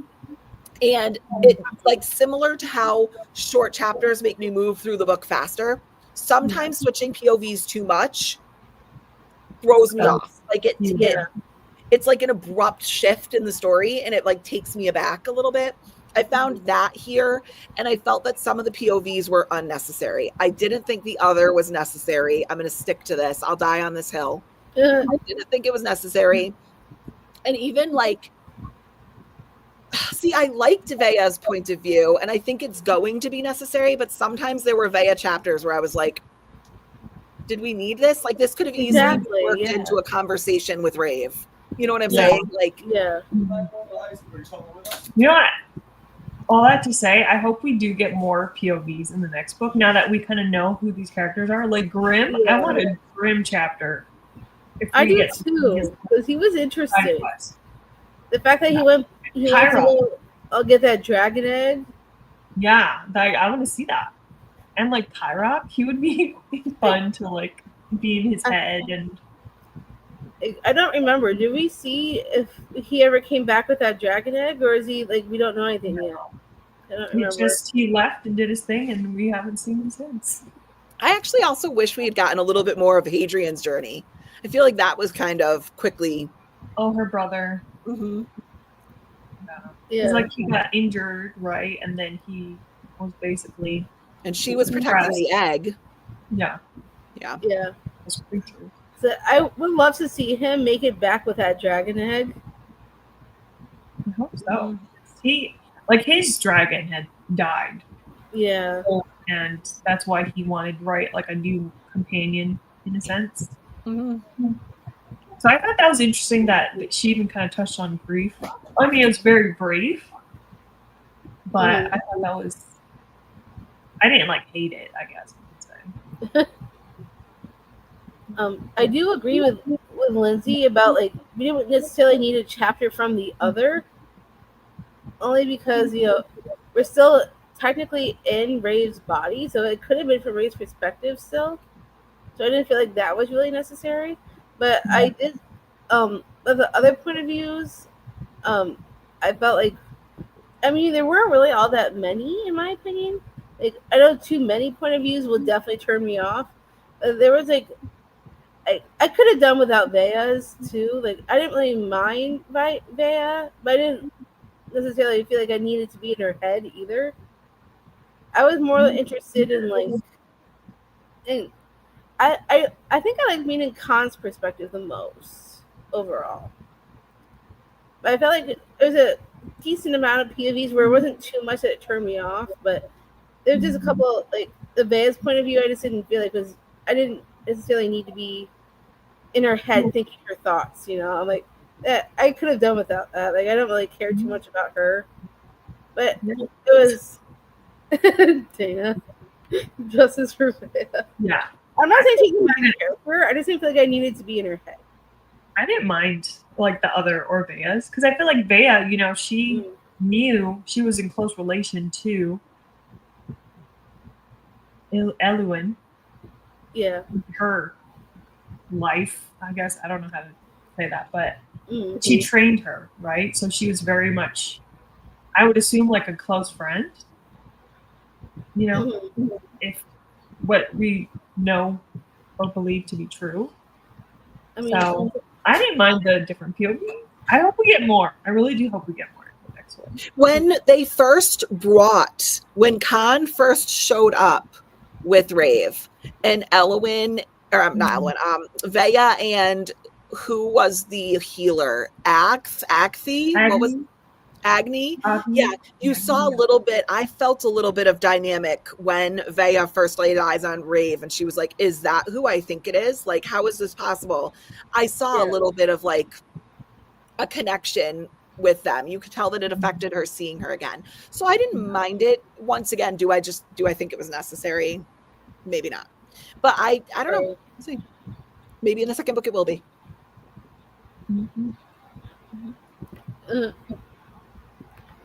Missy doesn't mind muscle POVs. Also, Dana likes them. Yeah. Yes, they were close. Bea strikes me as a doer. Like she can't wait and be patient. She needs to have a task and have something to do to feel like she's contributing. Yeah, I felt yeah, I thought the same thing too. I think that's why she wanted to go get the diary, mostly because she wanted to do something. Because she didn't have anything else to do. And Khan Yeah. wasn't giving her anything to do. So I felt like she went to go get the diary just so she felt like she was doing something. Also, Khan even said that. Khan even was like, I don't need to know about all her little side quests. And I'm like, I want to yeah. know about her side quests. Right. She goes out and has some fun. Like, I want to know. Yeah, I want to learn more about her abilities because you'll see Yeah.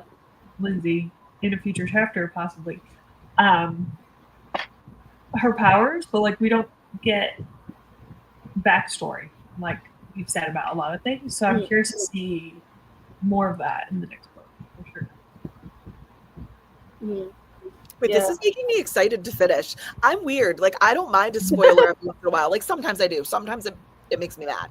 But Uh-huh. for this, like, now because it is kind of like a complicated book, I'm like, wait a minute. Now I feel like it's going to hit harder because I'm going to be like looking I for think it. you'll enjoy the end. I do. Well, I'll be I'll be on the lookout for your final review.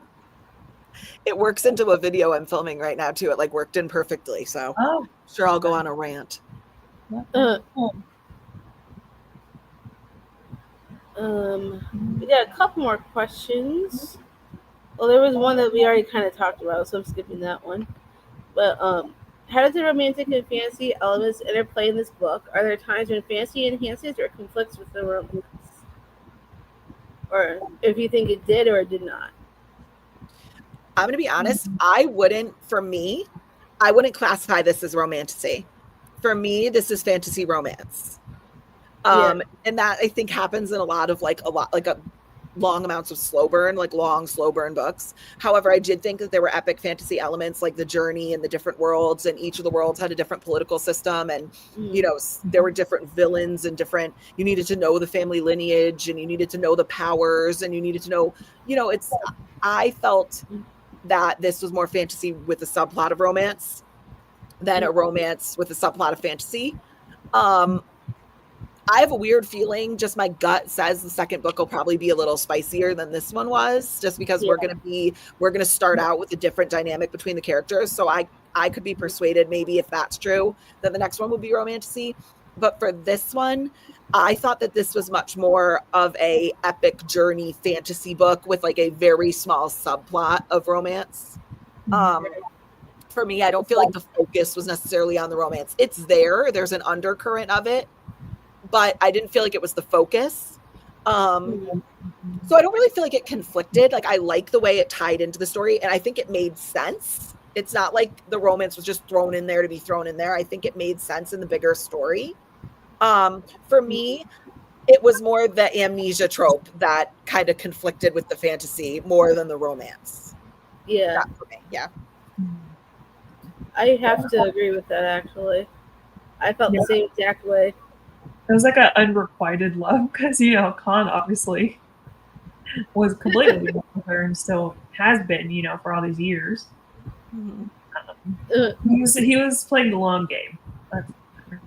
Once again, though, just like a lot of tropes, though, because there was the unrequited love, there was the enemies to lovers, there was the fated mates, there was the epic journey, there was the hidden identity. Yeah, hidden identity that's going to be revealed. There was the like the gods with the powers. There was just so many tropes going on. Like Dana would say, trope salad. Salad, exactly.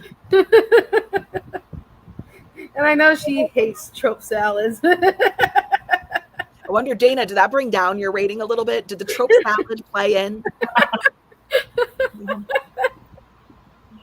I mean, that's pretty much what she'd say about the fine print. So,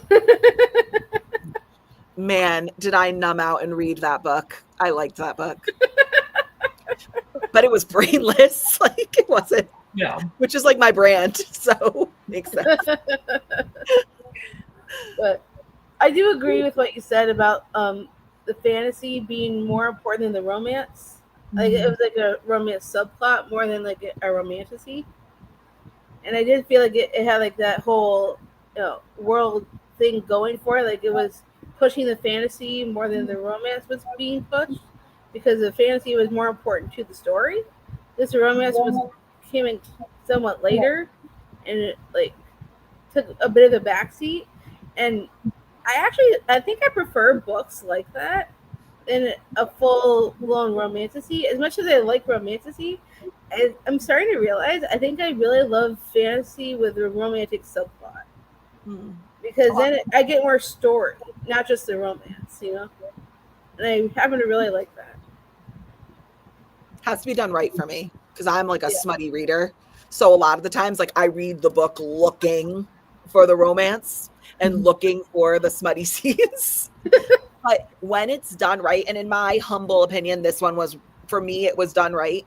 Like I can't, even when the pacing was off, I wouldn't go so far as to say I was bored. I was just kind of like, okay, like. Yeah. I think because there was so much going on, it's hard to be bored. Right. Trope salads are good when done well. That's true. Yep. I want the romance and the smutty scenes too. Misty's my people, man.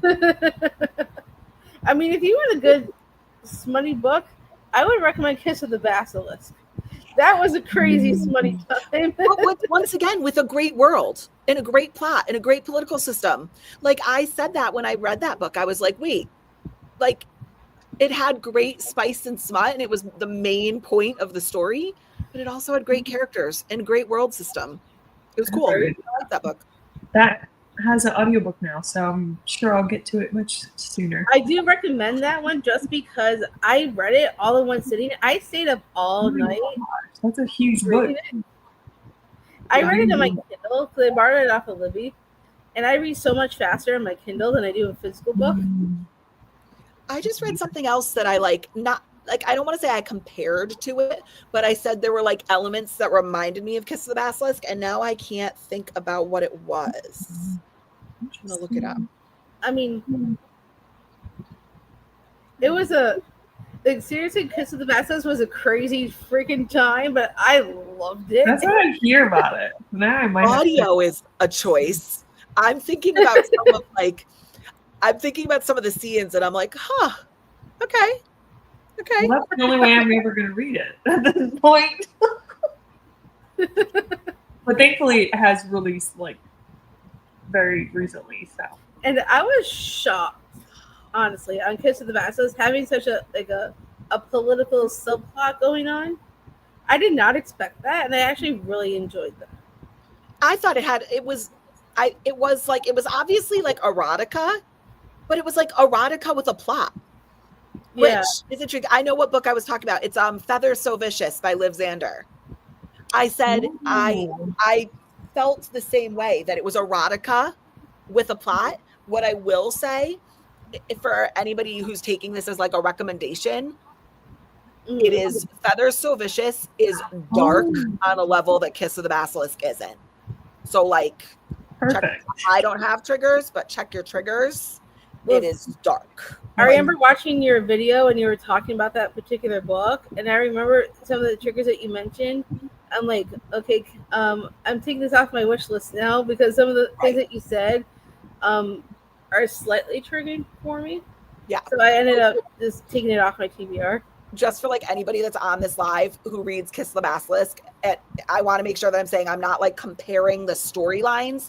I'm comparing like the stylistic, like it's erotica with a great world and a great plot, but no, right up front, you could go into Shadows or Kiss of the Basilisk and be fine. Like just go read it. But yeah, Shadows So Vicious has a central theme of non-con. So if you are not okay with that, not for you. Don't do it. I used to think I'd be okay with non-com, but then after reading a couple of books like that, I'm like, yeah, that's not for me. Right. It won't be for some people. So, but yeah, I felt the stylistic, like world building, character building, political system, but with still keeping like the smut, the center, very similar to Kiss of the Basilisk. Mm-hmm. Yeah, I do recommend Kiss of the Basilisk for those who haven't read it. I do too. Read on the smut.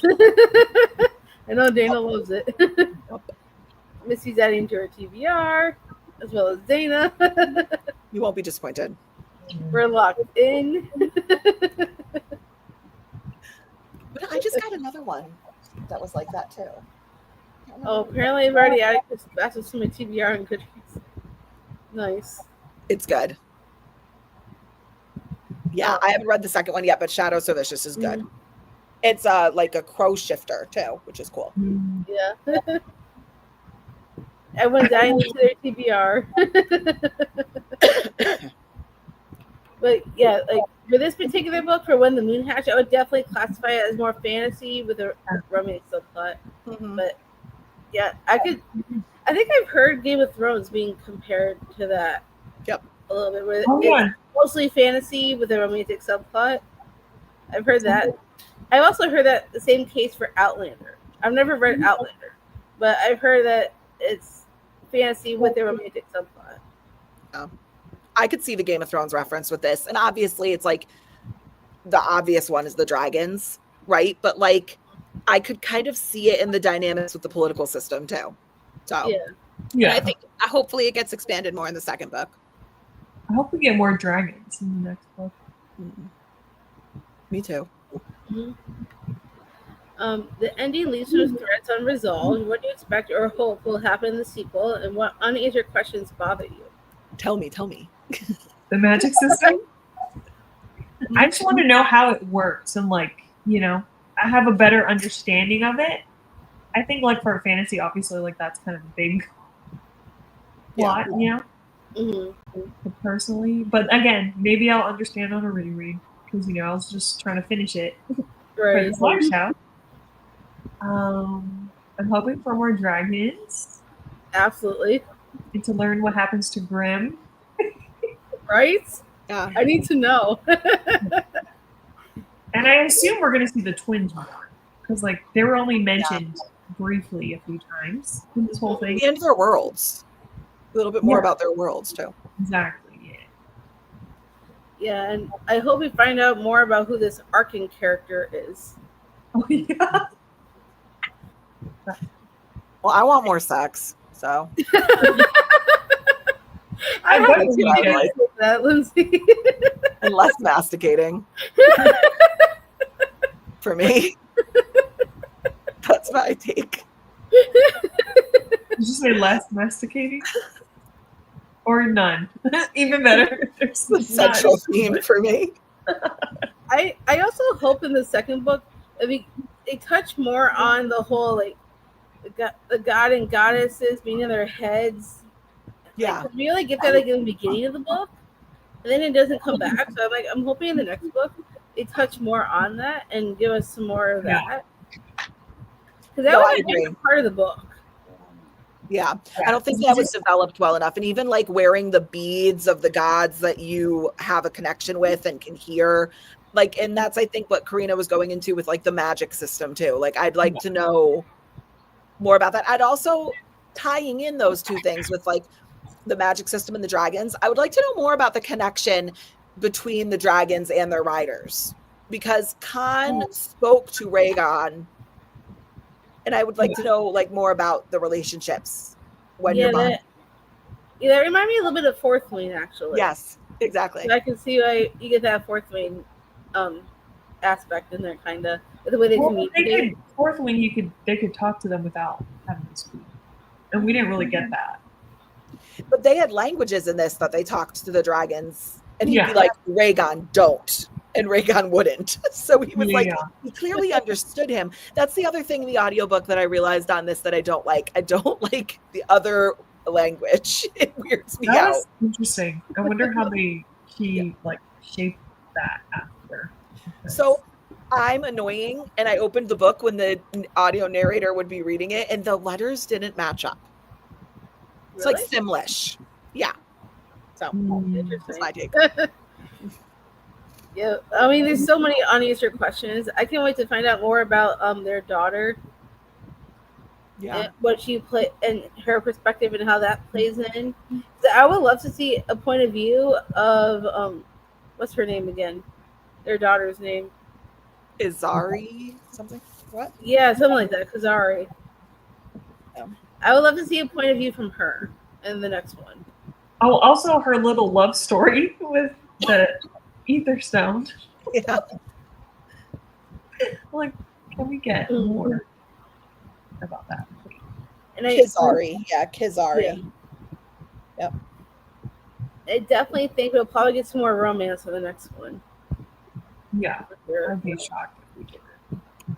Hey, if you read the glossary before you finish the book, it kind of gives that away. Yeah, it does. It didn't. But it says Princess of the Shade, grandchild of Ostern and Covina. I mean, so I guess you could be like, well, which brother was her dad? But Yeah. kind of gives it away. Huh. Well, if you look at I the didn't even family think tree, about the that. placement is a spoiler. Yeah. Yeah, you would think if you put something in the glossary, you don't want to give anything away. Well, if you put the glossary in the front of the book, like she did. If you put it in the back of the book where you have to like intentionally seek it out, but like this, like if you read the glossary in chronological order of the book, you read it first before the story. Yeah. I give props to anyone who does that because I just jump into the book because I'll come back to you when I need it. I breeze right through that, baby. I breeze right It's like through I'm it. reading things that I have no context of. Nope. Like that. I actually looked at it, got intimidated, said, "What the hell am I doing reading this book?" To the And then I was prologue. like, "Well, let's do this thing, I guess." We do have some comments. Let's get to those. Hey, Morgan. Outlander is so good if you like historical. I have heard good things about it. Sorry. I'm starting to think I'm going to have to reread this one before reading the next book because I don't remember most of what y'all have said about it. Or just watch a video of Yeah. from that one creator. Talk to me.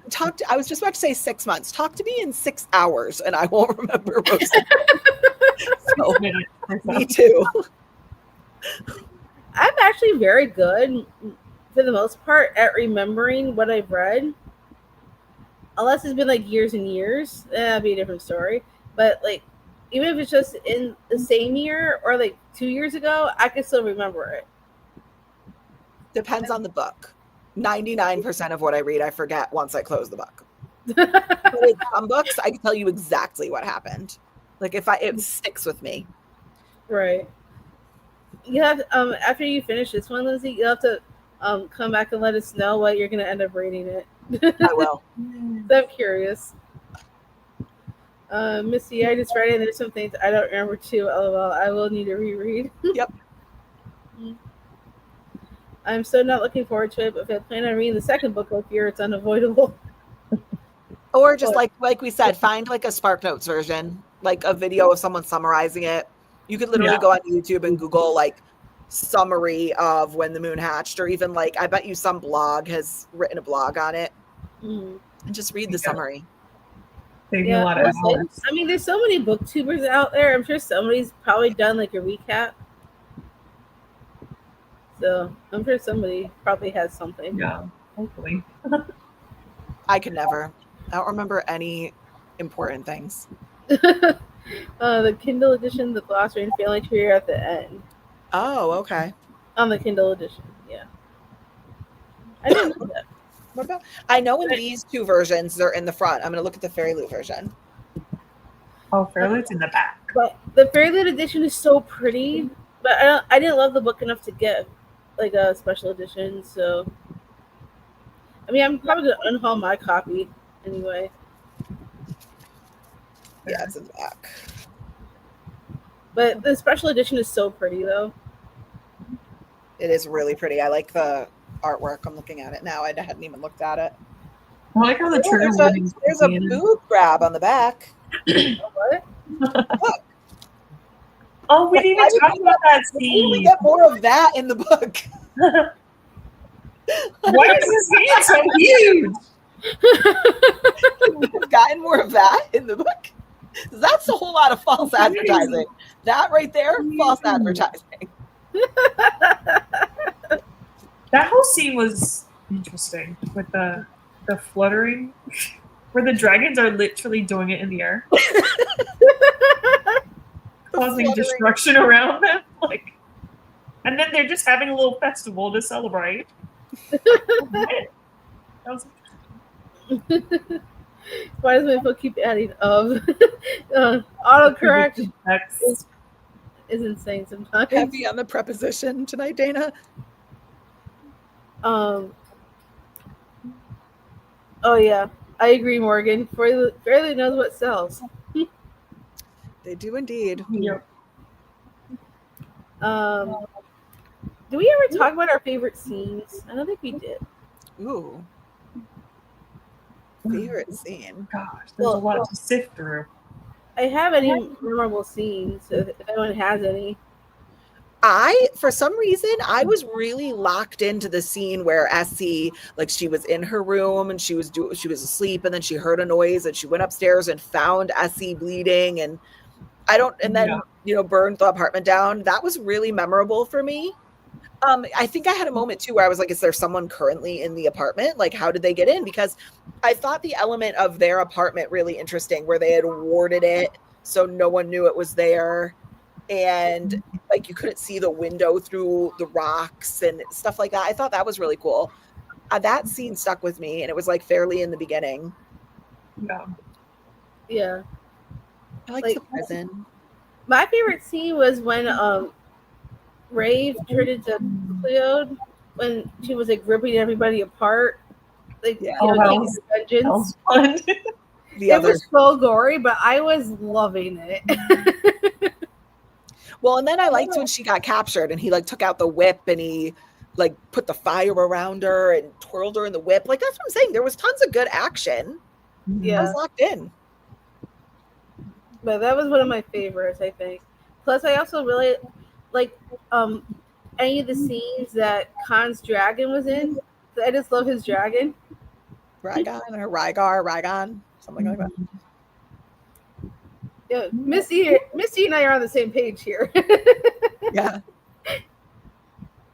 I was so sad when Essie passed. I mean, even Ray said that Essie was his favorite character. He's like, no. She was such like an instrumental part of the story too, in the small part that she took place, because she was the one that was making all of the items for Rave and was making things that protected her, and she made like the caps for her teeth that protected her head, and like she was such a major loss right in the beginning of the book. Also, another character I just thought of that we haven't talked about yet, Serene. That was kind of like Rave's boss. Like from the very beginning. Remind me of beginning, and then she just disappeared. You know, in Crescent City, the Serpent Queen or whatever. That's exactly who I was thinking of when I read that scene. When she was talking to Miss Serene in her office, I was thinking that Crescent City scene right then and there. Do you remember how she was able to like control her by like putting her through pain by doing something to? She had like, a vial of her blood. Yeah. Oh, that's what it was. Yeah. So how? Surely she still has the blood or whatever. She hasn't been using it. Or does I think I know what happened and why she didn't use it after the fact. I think it's because she assumed after the whole catastrophe of when Ray was supposed to die, and Ray kind of disappears. I think Serene thought that Ray actually died, and she didn't have any more use for her.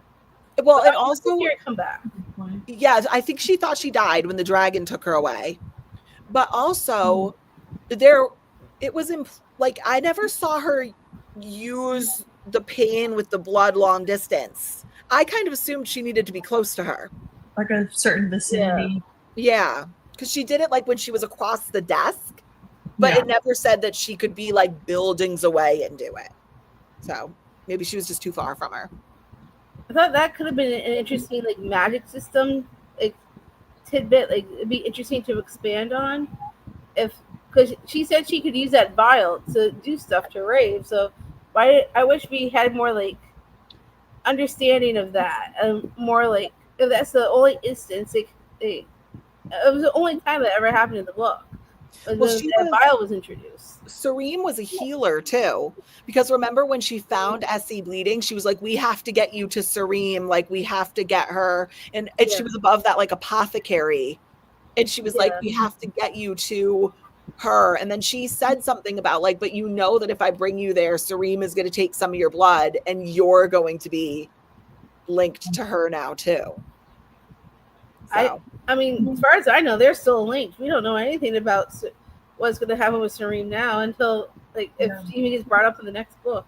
I kind of hope she does because Yeah. we only saw her in the very beginning. Yeah. So I would love to see her come back and Mhm. and see I what want to see that relationship would be like now. her little prison buddy that she kept giving her food to. Yeah, I like him. Oh yeah, I liked him. And he 'Cause- made a deal to get out. Yeah, with Uh-huh. Khan. Where is he? He's stealing whatever he told him to. So much happened. There Right? is, yeah. It's so So- many loose ends. Hopefully we see that in the next book, or it's going to be the third, I imagine. You know, Right? I will say it was a little silly that Khan was able to like sneak into the prison and no one noticed, like no one recognized Yeah. it. Speaking of that, it really annoyed me when she called him Incognito King. Like she kept referring to him as that for like that little bit of period. I felt like that was one that actually stuck with me. You know how like masticate for you incognito. For Yeah. me. Yeah. For me, it was like the equivalent of like when people put on like the glasses with the fake mustache and they're like, no one will know it's me. It's like he threw on a white robe and he was like, no one's gonna recognize me. Like, Well, it's silly. Didn't someone mentioned how that brother doesn't care if Khan is like roaming around his little kingdom? Yeah. Kyra? How do you say that? He actually had a vote. Khan took a vote in court. So I don't think he was like super undercover, like as far as in the kingdom, but he wasn't supposed to be down in the prison.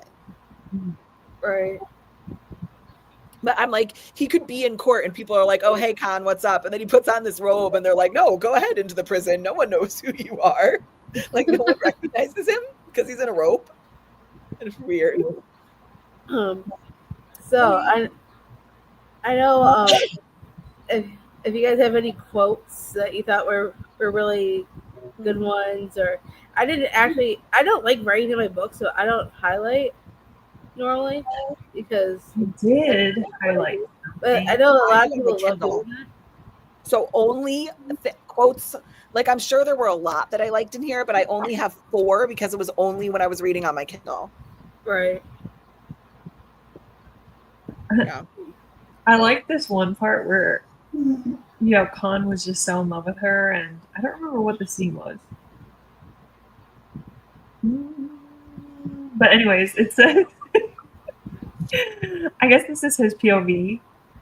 But it says there's no one else I'd willingly serve my heart on a platter to, over and over and over again, like a hopeless, lovesick stray begging for a treat. Exactly. He was a lovesick. He was. For sure. He really was. Dana, the yearning king. Yes, I will always remember that from Dana now. It's actually at the end of 68, which is, I think that's right where you are. That's right where I am. I'm literally like midway through like 68. Oh, well, sorry. Oh, no. I won't, when we get off this call, I won't remember any of this. I promise. I'll think I'm real original when I like that quote. Oh, we didn't even like talk about how Hawk basically had that little serpent up his sleeve that he would freaking poison his opponents. She called it a pocket python. That's funny. That's the only way he could win. Can we talk about his pocket python? I was like, for a second when she said that, I was like, ooh, we might be getting into my style of book. And then I was like, nope, she literally meant he had a snake in his pocket. It was like, yeah. I do have another quote too. You know how he like killed his father for what he did to his lover, essentially? He does tell her, this was like 28%, it says, but he tells her, revenge is the loneliest deity of them all, Moonbeam. Take it from someone who knows. That's a good one. And it's the moonbeam. Yeah, bring back Moonbeam, okay?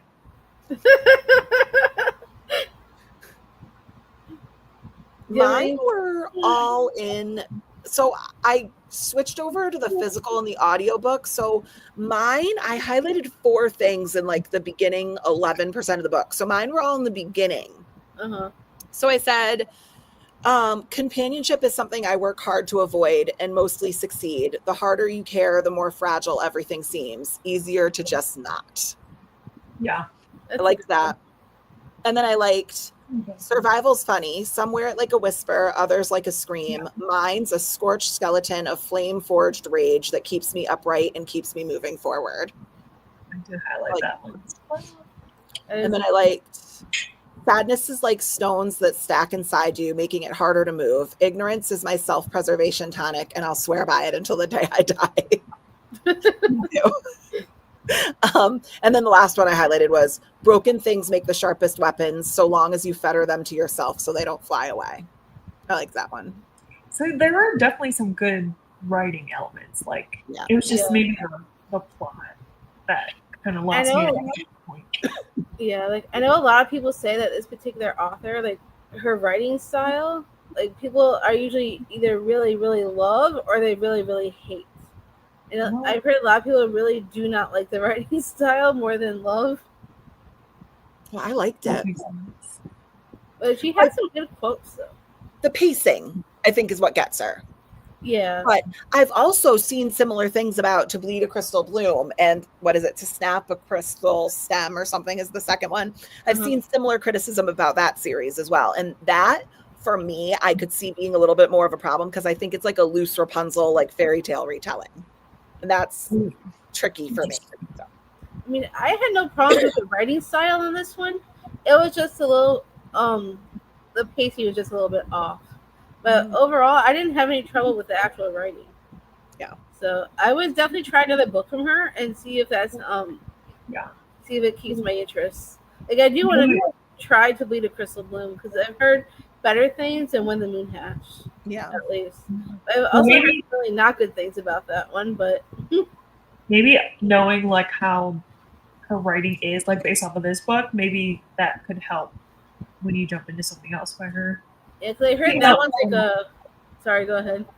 No, like even though obviously they're different series, but maybe you can adjust your expectations or your mindset or whatever. I've heard To Bleed a Crystal Bloom is like a Rapunzel retelling, and you say retelling, and I'm all there. So I've been wanting to read it for a while. I just haven't gotten to it yet. But after reading this one, and it's not that I hated the book because I did like it, I just didn't love it.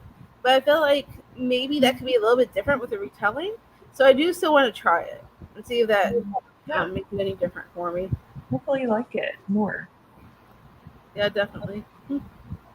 Dana's got a quote. The Yearning King said, "So Rave, you can swipe at me all you want. Pretend you don't love me as much as I love you. I could take more scars despite how much they hurt, but you're not running away." I love that. That's a good one. He was scarred up. Love Moonbeam. Yeah, I thought that was a cute nickname. Rave was like, "You're not going anywhere because I'll decapitate whoever you talk to next." It's my thing. I mean, the worst nickname I've ever seen in a book that really bothered me the most was from The Veiled Kingdom, I think, by Holly Renee. He called her Little Traitor. I hate that nickname so much. It's not even funny. It took me out of the story quite a bit. That's the worst nickname I've seen personally. But I'm sure there's probably more. I haven't read it yet, but I just got the Rag Picker King, the second book to the Sword Catcher, and that title better not be a nickname. There better not be a character in that book who's called the Rag Picker King. I don't like that. I don't like it. It's gross. That's so funny you say that because I watched a video not that long ago where someone actually said the exact same thing. Horrible. Who picks the Rag Picker King? Rag Picker? Rag Picker. Yeah, I know what that means. That's why I'm like, that's such a horrible title. I do want to read Sword Catcher though. Yeah, I do too. I like Cassandra Clare's writing. I'm looking at like any of the ones that have like nicknames, and I'm trying to remember. Well, let me tell you right now, Morgan. I think you'll like it, but I don't know if you'll love it. But I know with some of the books that you read, I think you might be somewhere in the middle, like me, possibly. So I don't think you'll hate it. I am interested to hear your thoughts, Morgan, if you end up reading it.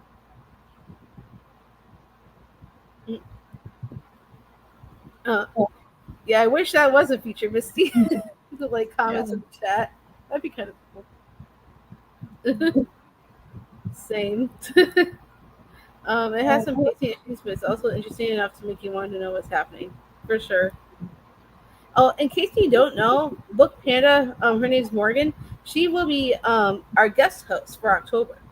So, what are you reading? Warrior Princess Assassin by Bridget. Their October book, and Morgan will be joining us for that one. So that was just a fairly romantic book. I just got it. I know, I saw it in your last book haul video. Yeah. Then I'm like, ooh, I hope she doesn't read it yet, because I would love for you to read it with us. I got the ARC for that, the e-ARC, and then I was going to buy a physical copy, but then I saw it was going to be the Fairy Loot book. So yeah, it's also on KU. Yeah, it is. So I don't know if the KU comes with the audio or not, but I'm very excited for it because I loved other books I've read from this author. Like I absolutely loved her what's it called? The one that's the Beauty and the Beast retelling. Crystal Dark and Lonely. I absolutely love that series. Gray, one of my all-time favorite book boyfriends. And I also really love the Defy the Night series. Mm-hmm. It's YA, and there is a tiny bit of romance, but it's not necessary to the plot per se, because the first book is starts as a Robin Hood retelling.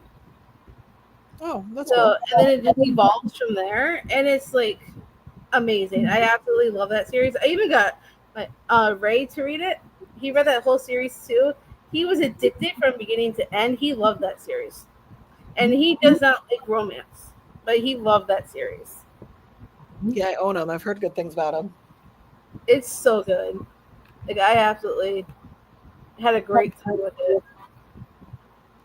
So I'm excited to read her new, because Warrior Princess Assassin, I think, is her adult debut. Mm-hmm. So I'm very excited to see what she does in the adult space, because she's been only written YA. So I'm excited to see what she does. Yeah, and I think I'll like her adult better than her YA, because I'm not a massive YA reader. And it's Why Choose? Polly. And there's spicy stuff in this one, so I'm excited to see what she does. I know Clint said he's excited for it too. Somebody behind your back to the street for a long time. Oh, that's just a pillow. I have a fan. I have a fan right here next to me. The reason why it's been blowing is because my apartment's been out of AC for a few years. So I've been dealing with the portable fans. However, the AC is supposed to be fixed by the end of this month, if not the middle of October. So I'm hoping it'll be fixed very soon, and I don't have to worry about this AC issue anymore. I don't know. I had to turn my AC back on this week. Oh, someone said something's been stirring behind my back. So I was going to say it's just a pillow. Because I have a fan that's right next to it, and that's why it's been blowing. So I'm waiting for this AC stuff to be fixed finally, because it's been so long. This December will be 3 years. So I'm so ready for it to be fixed. But they're almost done. So finally, after all these years. So I'm excited for my AC to be back up and working, and I don't have to worry about portables anymore. Because I'm on my third portable. Wow. Oh my gosh. So yeah. And Dana knows all about it. But I don't think I have any actual questions about the book anymore. However, has your rating changed in any way since we started? Nope. I think I'm going to keep my 3. But I do want to reread it. As weird as that. I'm going to stick to a 4.25, but I could see it it's somewhere between a 4.4 to 4.25, depending on how the ending sticks with me. That's good. Yeah, I think I'm sticking with my 3.5 for now. But I would go back and try and reread for when it is closer to when the next book comes out. I might try the maybe listen to the audio or borrow it off of KU if I still have it.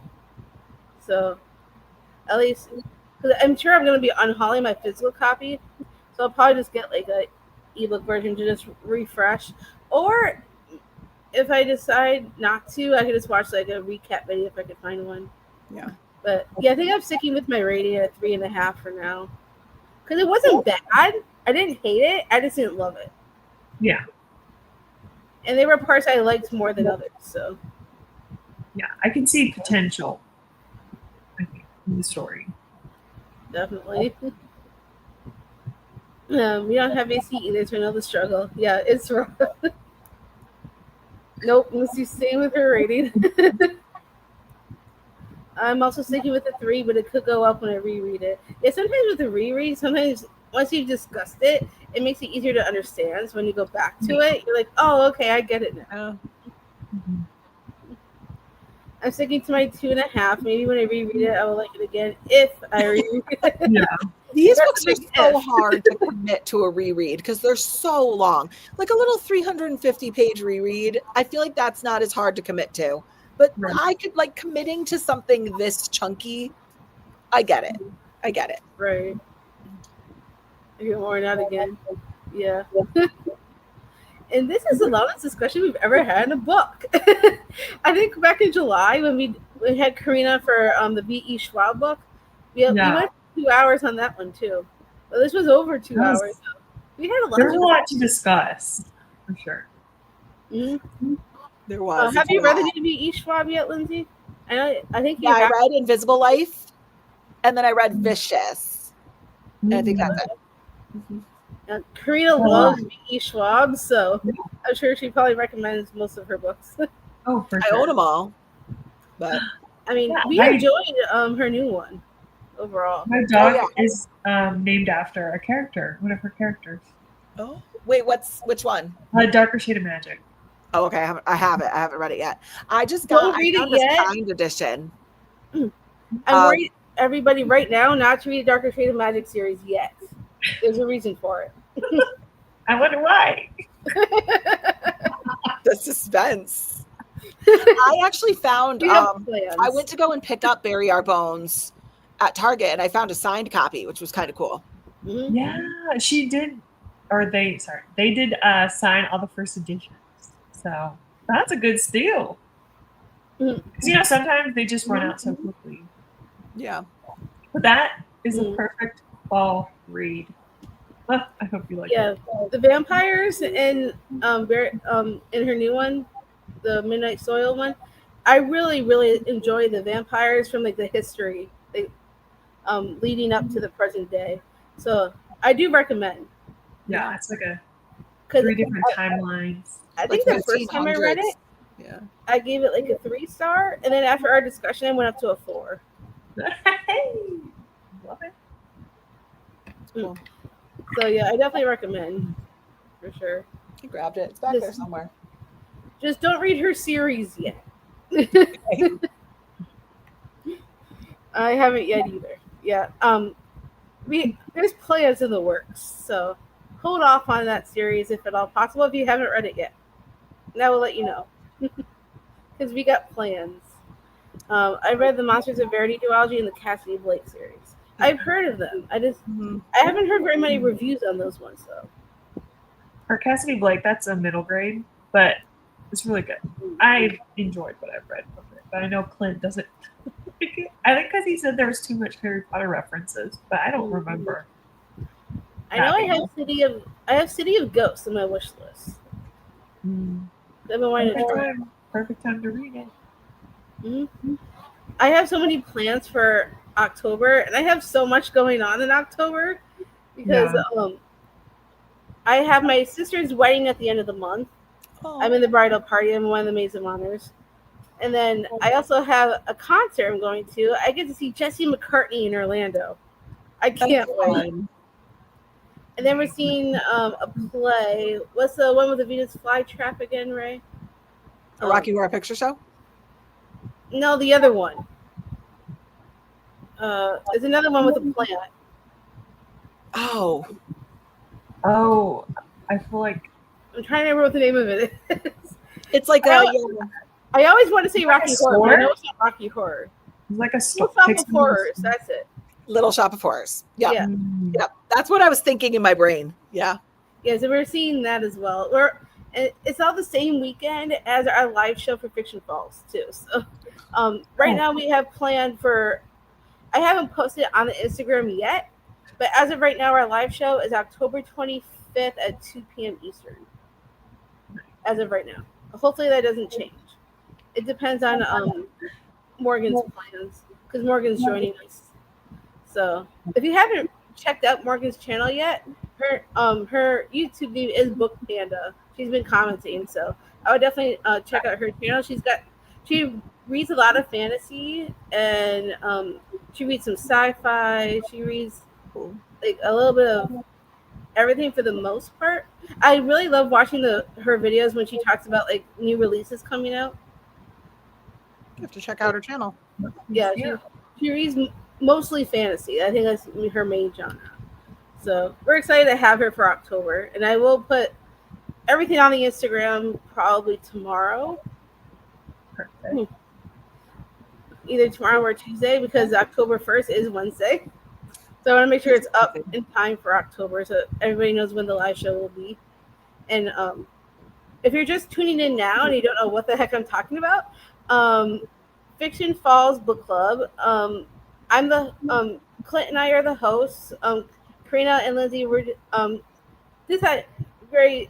I'm so happy you guys joined me today because my other host Clint was not able to make it, unfortunately, but he will be back in October.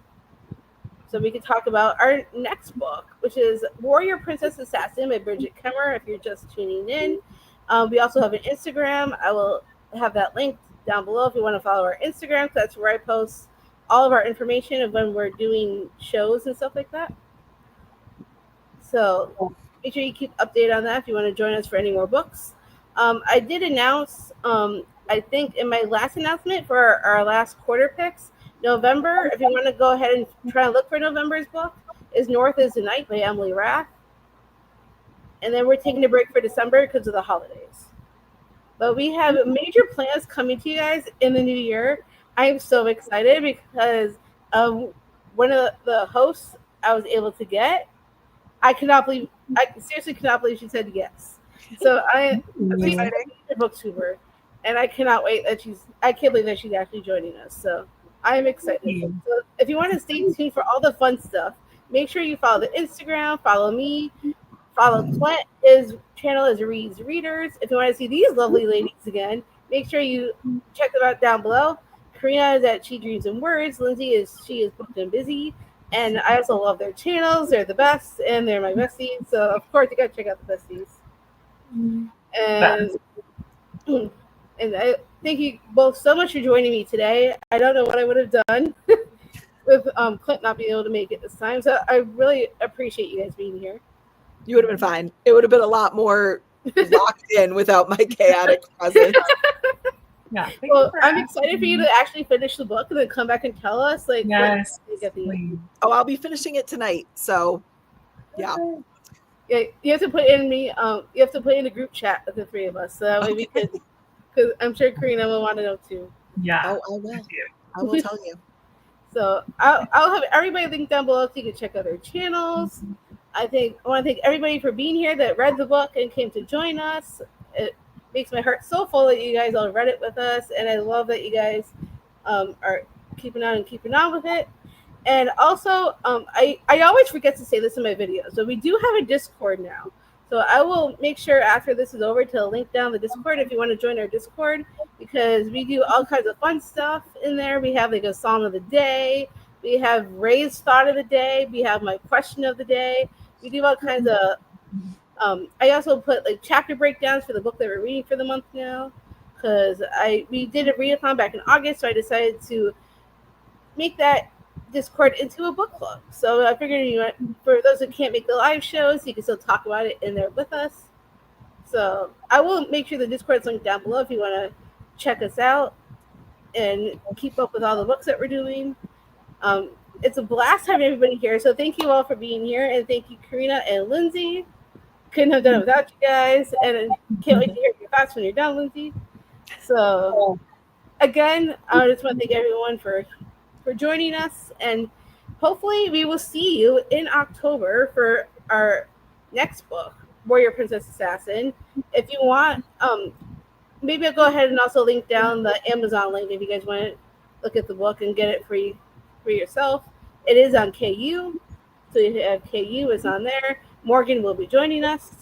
So it will be a fun time. I'm excited. So again, thank you all. And I hope everybody has an amazing night. And I hope you all had a great weekend. So thank you for closing out your weekend with us.